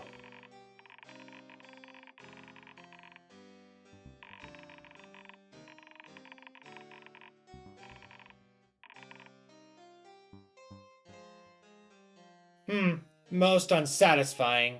I suppose Steve never was one to appreciate the arts, no matter how poignant. The show must go on, I suppose. How far should we dial back the game's reading level? Back to normal, you pretentious sack of technical bullshit fuckery! The game is no longer running in verbose mode. Thank Christ! A grumpy barkeep polishes mugs behind the counter. Most of the noise in the tavern emanates from a table of boisterous dwarves. Never have I thought I'd be so relieved by basic fucking vocabulary. Alright, we're finally done with that rabbit hole. Steve has wasted plenty of time already, but he's hardly touched most of the content available in the tavern. Trust me, his reaction to some of this stuff will be priceless.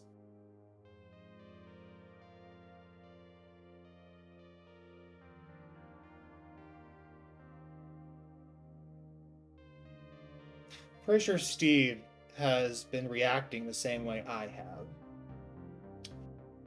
Because I literally would be reading a fucking comic book, then listen and read all of that.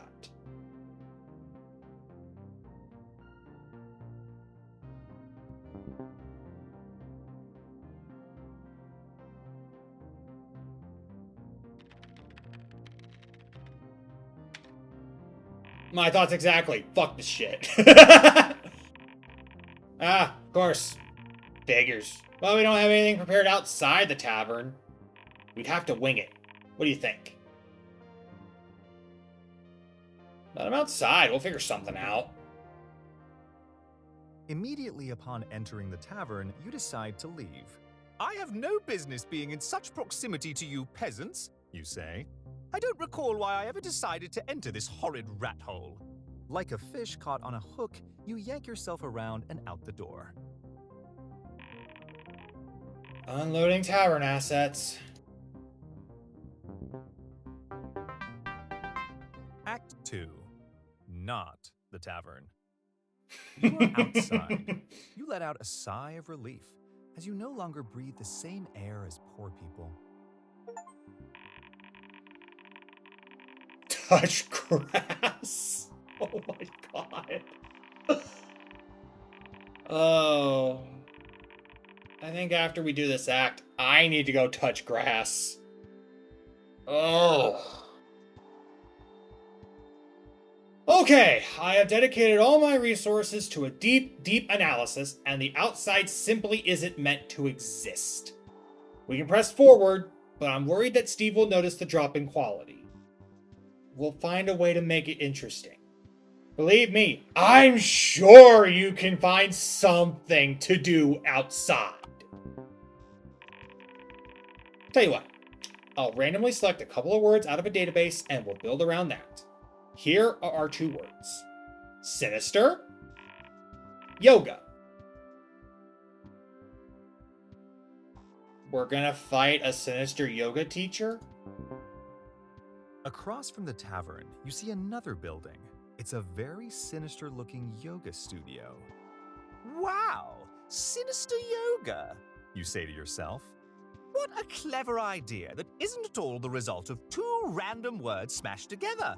I bet this place teaches some new yoga fighting style that I could use to dominate my enemies.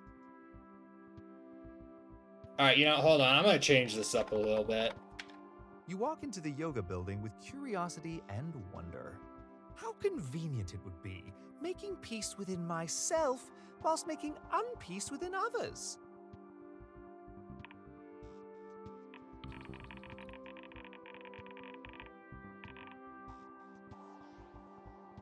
Sure, Steve goes along with this junk, but not the huge amount of material that is already prepared. Bro, considering what you did with the tavern, the stuff that you had prepared was garbage. Inside, you descend into a circular stone chamber. A dozen yoga mats form a circle around the edge of the dungeon, all facing a central dais. There is a pile of bones and viscera across the room that you hope are just decorative. Hello? You say. You know, if he has such low standards, maybe we should just use procedural generation for everything. You're not implying what I think you're implying, are you? There's a difference between procedural generation like, say, Hades, where a good portion of levels are just the same kind of levels you play over and over each run.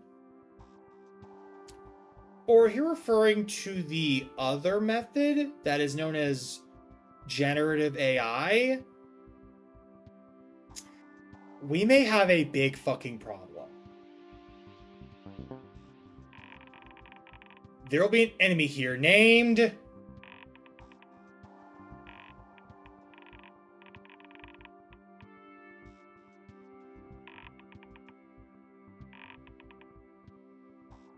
Al Wispy. Yogi Al sits cross-legged on the ground. He is a portly man with unnaturally skinny limbs, bald except for a wispy long goatee.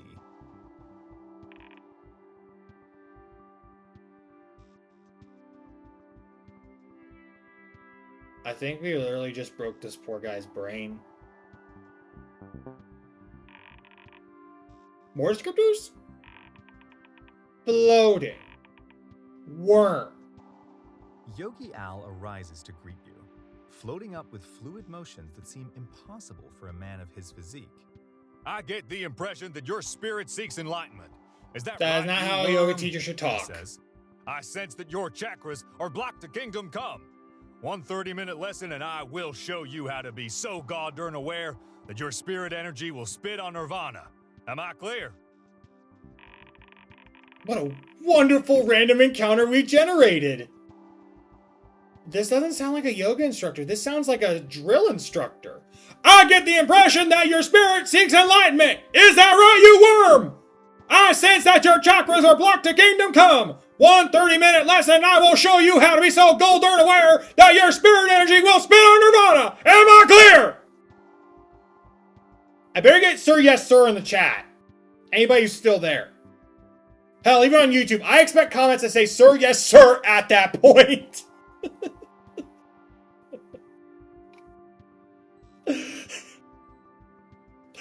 Attaboy!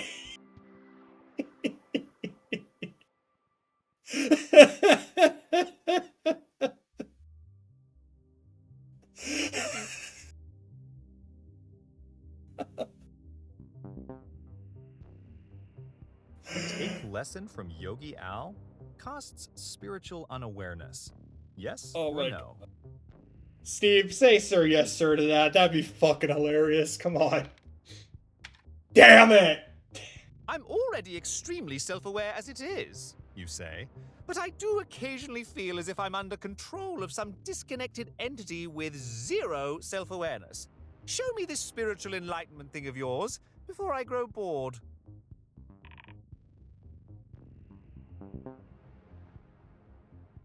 You step onto the stone dais. Yogi Al pierces your soul with his gaze.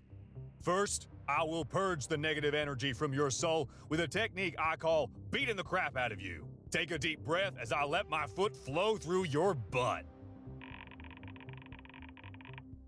Steve made it all the way to Act 2 without using a weapon. What's he wielding? Okay, well, first of all, before we do that, I gotta do that line of dialogue again. First, I will purge the negative energy from your soul with a technique I call beating the crap out of you! Take a deep breath as I let my foot flow through your butt! We need to go with nothing again. We need his fists. Steve fights with like a man. Type help combat for list of battle commands. Did you see the difficulty? Duka! Duka! compensate for your lack of inner peace by swinging wildly with your fists. Okay, here we go. What does Yogi Al do now?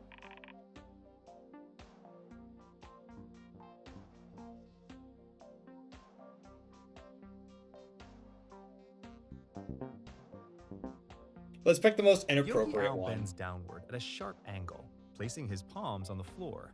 Spiritual energy reverberates through the floor, and your soul collapses like a wounded animal. Damn. Oh, damn.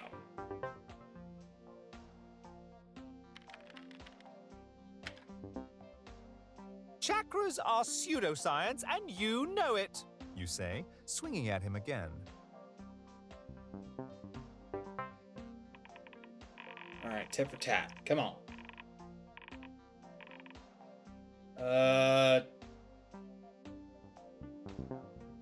God forbid we use Warrior 1 or Warrior 2. In the midst of combat, Yogi Al sits gently and spreads his knees like butterfly wings. As you continue to swing at him, you feel hundreds of sharp twangs against your soul, as if you were being swarmed by ethereal insects. Ah, damn. That was a good hit. Although I worry if we used Warrior 1 or Warrior 2, it'd done a lot more damage. You quell your innate dissatisfaction with your life by beating up your yoga teacher. Fucking hell, the passive aggressiveness on this motherfucker.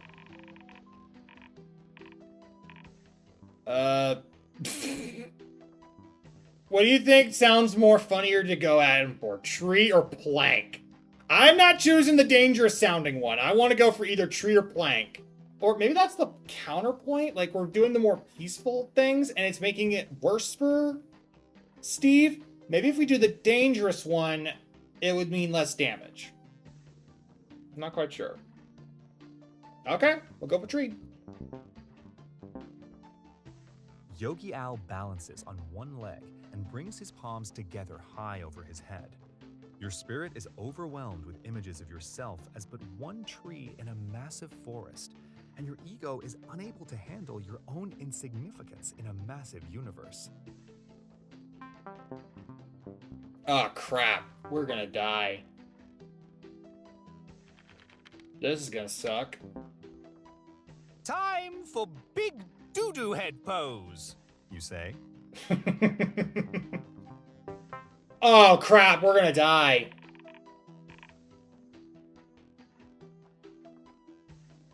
Corpse? Is that an actual technique? Either way, I'm pretty sure we just lost. I'm pretty sure we just killed Steve for the first time we played this game. Feel the stress and tension leave your body, you worthless coward, says Yogi Al. You crumple to the ground, paralyzed. Shit. Namaste, chowderhead. Yells Yogi Al as he enlightens your skull with his fist. Crap. You are dead. You were bad at yoga. You should probably expect Steve to die a lot. He tends not to learn from his mistakes. I don't know, last time we played, he did pretty good. The only times I think he died were of venereal disease, pretty much. What's a nice congratulatory message? Don't worry, you'll get it next time. Restart encounter? Yes. Because or at least no? somebody's got to give him some positive reinforcement compared to what the damn computer's been doing. Okay, let's see if we can try to take out the yoga guy again. Yogi Al pierces your soul with his gaze. Take a deep breath as I let my foot flow through your butt. Combat. Type help combat for list of battle commands. Okay, so clearly we tried doing the more peaceful ones, and that led to bad results. So I think if we do the more violent Compensate for your ones, lack of inner peace by there's swinging a- wildly with your fists. contradictory thing there. So let's see what happens.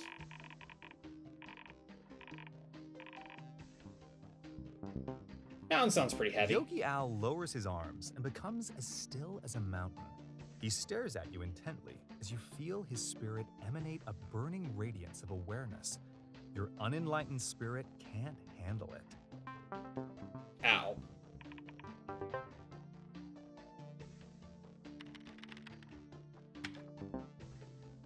Chakras are pseudoscience, and you know it, you say, swinging at him again. All right, come on, come on, come on, come on.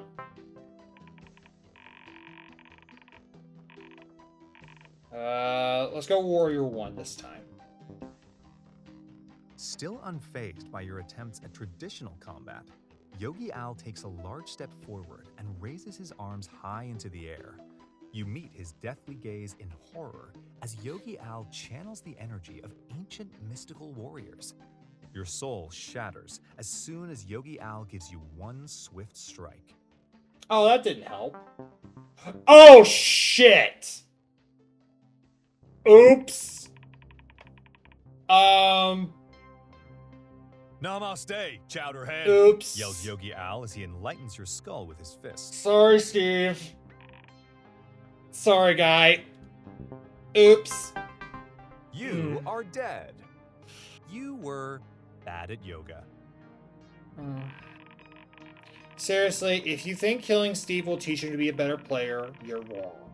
My theory is that Steve has a hereditary disease that repels all logic. What's a nice congratulatory message? Just view this as a learning opportunity. Restart encounter? Yes This is or not no? a learning opportunity. This is just kicking a man while he's down. Alright. Oh, man. Yogi Okay. Owl pierces your soul with his gaze. Take a deep breath as I let my foot flow through your butt. Just fast forward. There we go. Alright.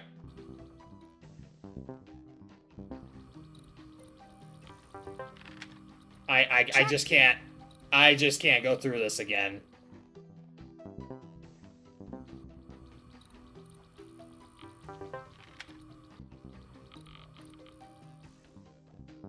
Alright, Cobra. Let's do Cobra now.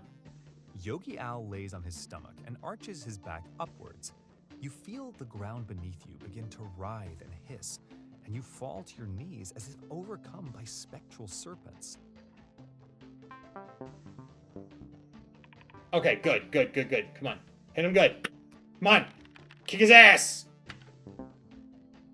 Time for big doo-doo head pose. You say, You know, considering we're doing generated procedural stuff, you think he would come up with better insults. Oh, fuck.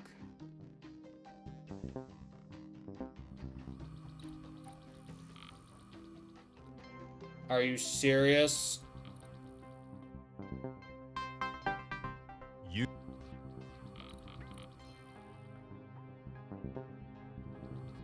How are we supposed to get him?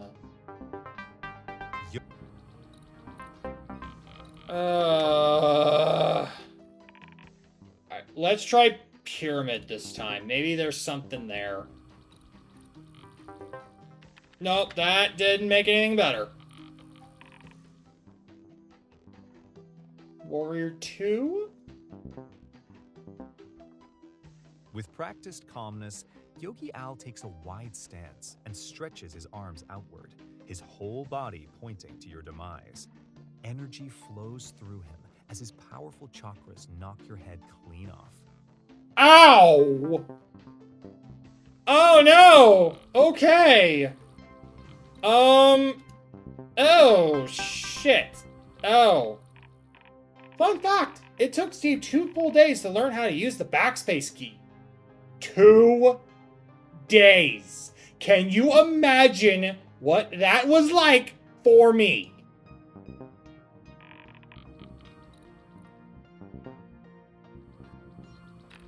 No, I'm still being nice to Steve. You can be an asshole all you fucking want, computer, but I'm gonna be nice. Okay, maybe, I think Downward Dog was the one that didn't hurt him as much. Yogi Owl bent. Okay, good. Butterfly. Alright, so we definitely need to do the more peaceful ones.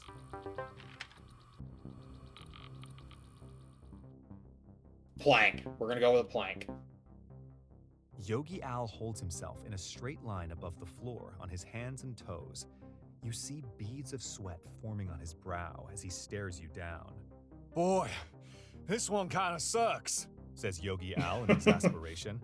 Unable to retaliate, you continue to awkwardly watch as he struggles to hold the pose. Oh, gods almighty! He exclaims, turning to lay on his back and breaking the pose. Oh, that was unpleasant. Yay! Kick his ass! Time for big doo-doo head pose, You say? You can come up with something better, my guy. Okay. What? You're fucking joking.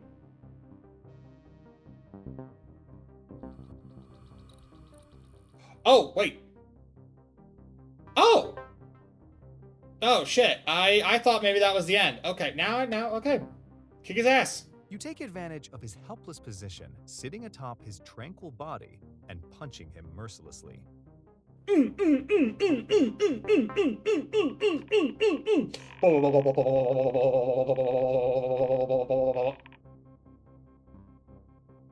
Let's treat him like our bitch. Yogi Owl bends downward at a sharp angle. We don't need to hear that again. All right, here we go.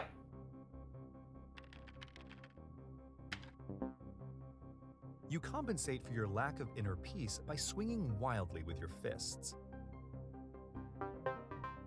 That's how it's done. There we go. Good on you, Steve.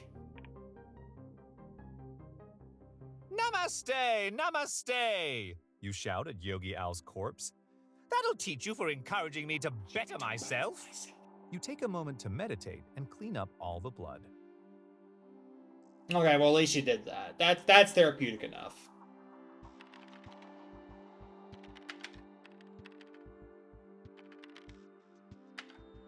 Okay, cool. Oh, yeah. What's this guy carrying?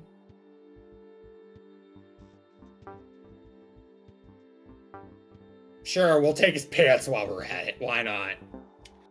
You take an amount of gold. Bloody yoga tights. What would the yoga tights do exactly?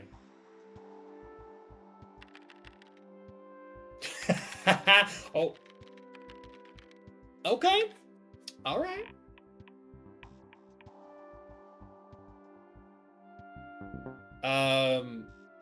Okay. How fetching, you say as you examine the bloody tights that Yogi Owl was wearing.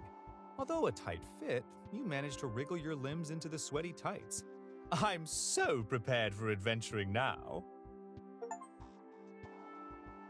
Looking spiffy. You make your way out of the sinister yoga studio and breathe in the fresh air outside the tavern. Hold up. I just found a rogue NPC. Danger alert. Let's see what it is. My money is it's the barkeep. Over the tree line, you spot a blue feather parrot flying in your direction. Oh, You have a hey. strange familiarity with the creature, but you cannot come up with a reasonable explanation as to why. Lenny was the bird's name, you recall. My boy Lenny, what's up? My boy Lenny. It's Lenny. This must be the princess. Princess? Princess! Can you hear us? Hello? Princess! As he approaches, you see he's carrying a tankard of ale, which he delivers into your hands before landing on your shoulder. He gently nibbles your ear, squawking, Popcorn? Oh, crap. I don't think she can hear us. I know. I wish I had popcorn.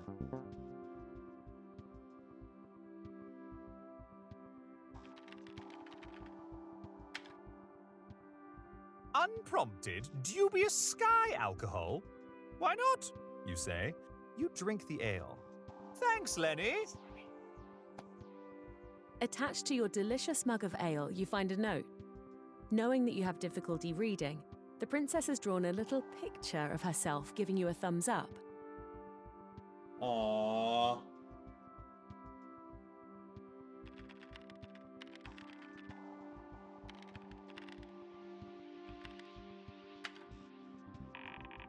What should we do? Let's give Lenny some popcorn. Somehow. Like, let's give... He flew all this way to give us an ale. If the princess wants her parrot to have popcorn, then she can be the one to figure out how to bring popcorn into the story. I concur. We are near a tavern after You all. search your inventory for any popcorn, but come up empty. Apologies, little one, you say. Perhaps some popcorn will materialize around me somewhere? A courier sprints in from beyond the horizon. Hi, I'm Courier Casey. Here's that popcorn you ordered. He says with a wink. He hands you an open bucket of popcorn. He then eyes you suspiciously before slowly grabbing a few kernels and popping them in his mouth. Delivery fee? He slinks away out of sight. Okay. You give Lenny the popcorn. He gleefully shreds into it before fluttering away with the bucket in tow.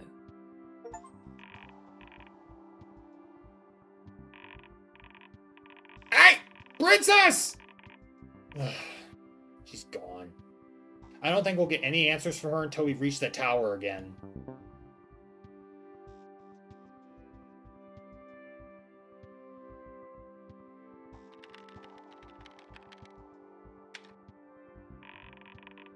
Well, Steve needs some stuff to do outside. Any ideas? Farm or an orphanage? Oh, do we want to do... I mean, we're already breaking the game at this point.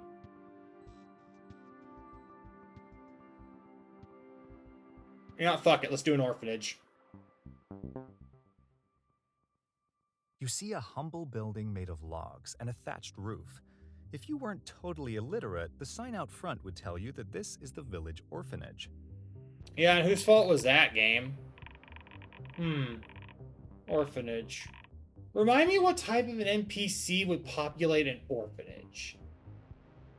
Babies. You hear the cries and coos of many babies from within the orphanage.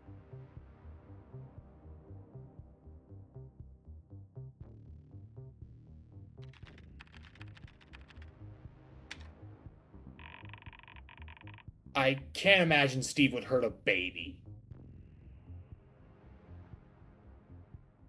Uh-oh.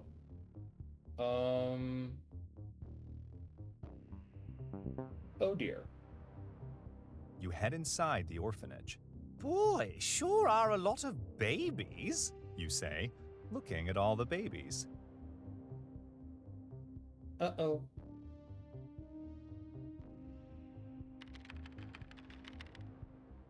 Oh! Oh my. We almost put baboons in here. Can you imagine if Steve adopted a baboon?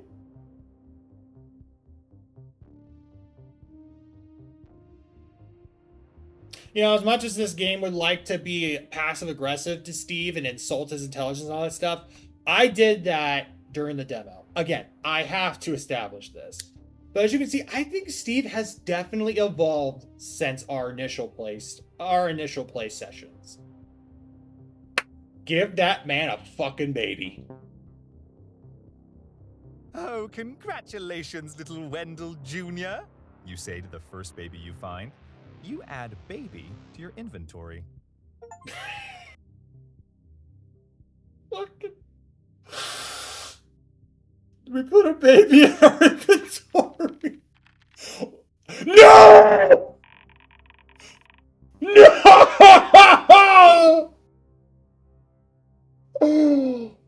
No! I take it back.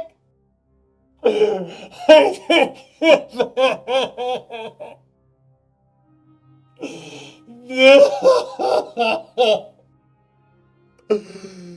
Oh no!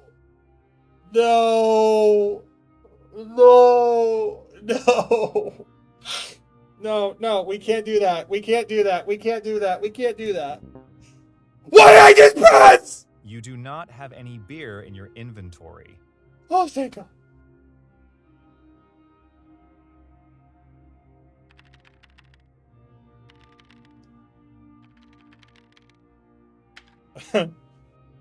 Invalid Okay. command. Teach baby karate. Type help for assistance. Actually, no, I think I would like to do that. Okay, I'm bored of the babies. How can we shake things up?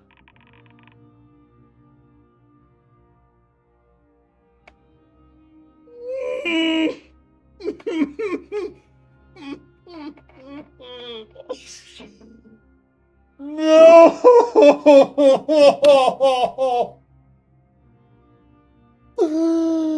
No! No!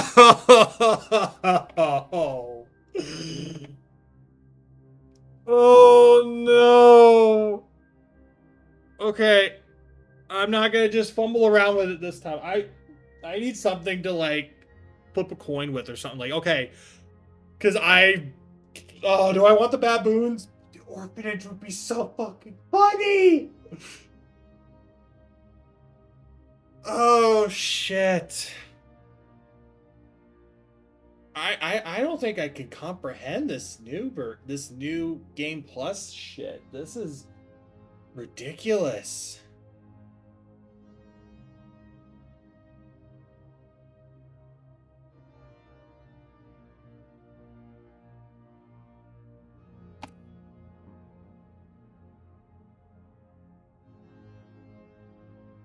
Okay, cool. Hey, do you want me to set an orphanage on fire? We can either bring in baboons or set an orphanage on fire. Okay, we're gonna bring in the baboons. Thank you. Voice of reason right here. Suddenly, a horde of baboons descend from the rafters. The monkeys are displeased that you have kidnapped a baby. What? Why are the never mind. I'm done with this.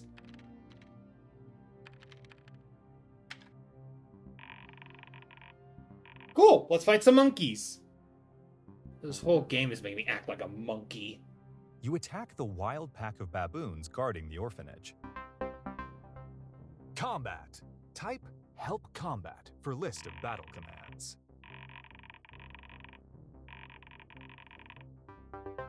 Alright, fair point. But I don't know if Batman even exists in this game. I mean, I wouldn't be surprised at this point. I am Wendell the Brave, the puncher of monkeys! You scream. We were literally just having Steve beat up people with a fucking,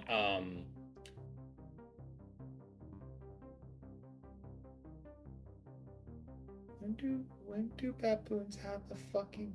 No, just bite. The angry pack of baboons converge on your position and bite you. Ow. Don't bite the baby.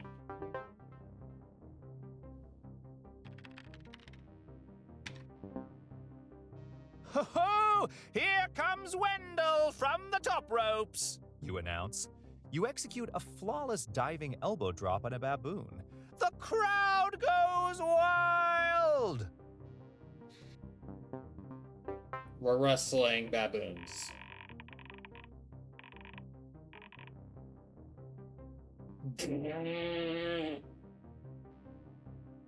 We're just gonna have to do that. Just throw shit at him. The frenzied baboons throw their fecal matter at your head. As a noble, you are extra vulnerable to all poop-type damage. You incur a critical hit. Ah, fuck!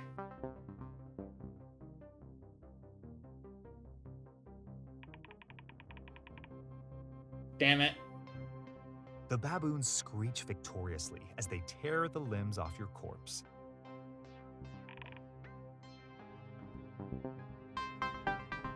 You are dead. You were overwhelmed by baboons. If Steve were a program, how many lines of code do you think he'd be? I'm being nice. Can you imagine? compiling Steve's source code would be like deciphering an alien language. Oh yeah, I almost thought about getting an Easter crack bundle. Okay. Don't lose hope yet. Restart encounter? Yes or no?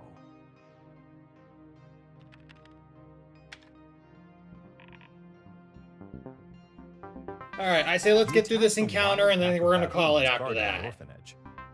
Call the Combat. stream after that. Type help combat for list of battle commands.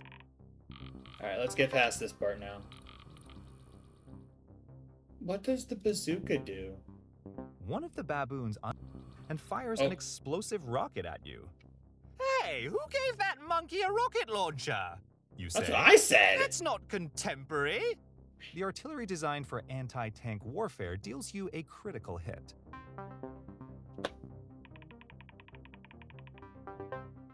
You couldn't dodge that, Steve?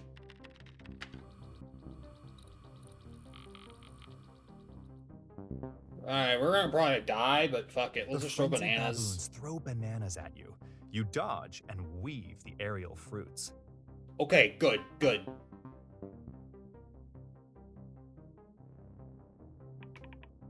Wait, what?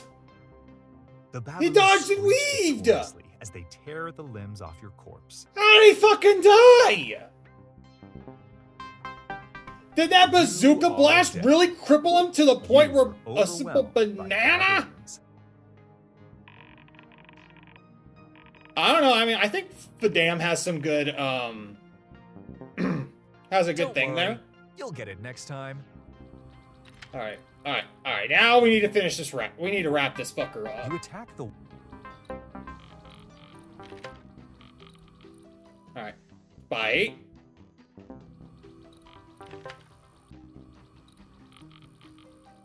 Throw bananas.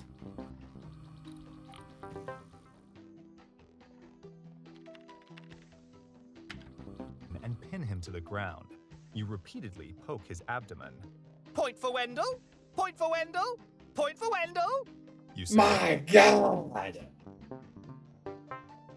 He is just attacking these poor monkeys, my God!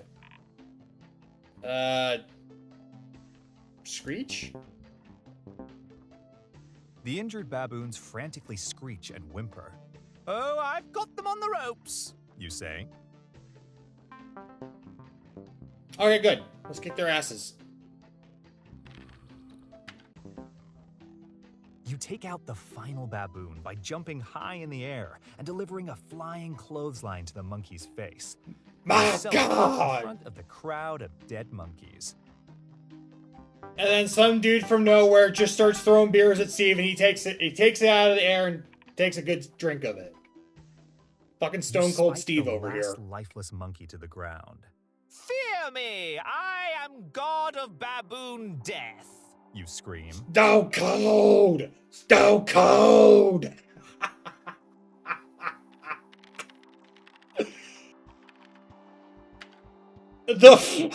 Invalid command. Kiss dead baboon. Type What? help for assistance. What? Okay, I think we're done with the orphanage. What's next? I think we're just gonna call it here. A lot happened. That I think I need a fucking moment.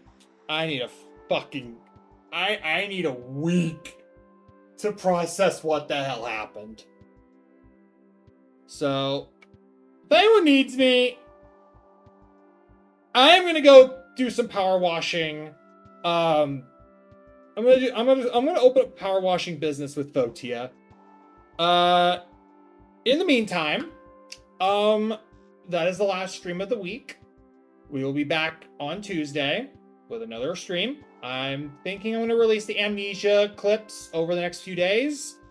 And then hopefully with Tuesday, we'll start back up on Amnesia. Then Wednesday, we'll have another indie demo showcase. And then we're going to get right back to TavernQuest and comprehend what the hell is going on over there. So, yeah, this was a been very interesting.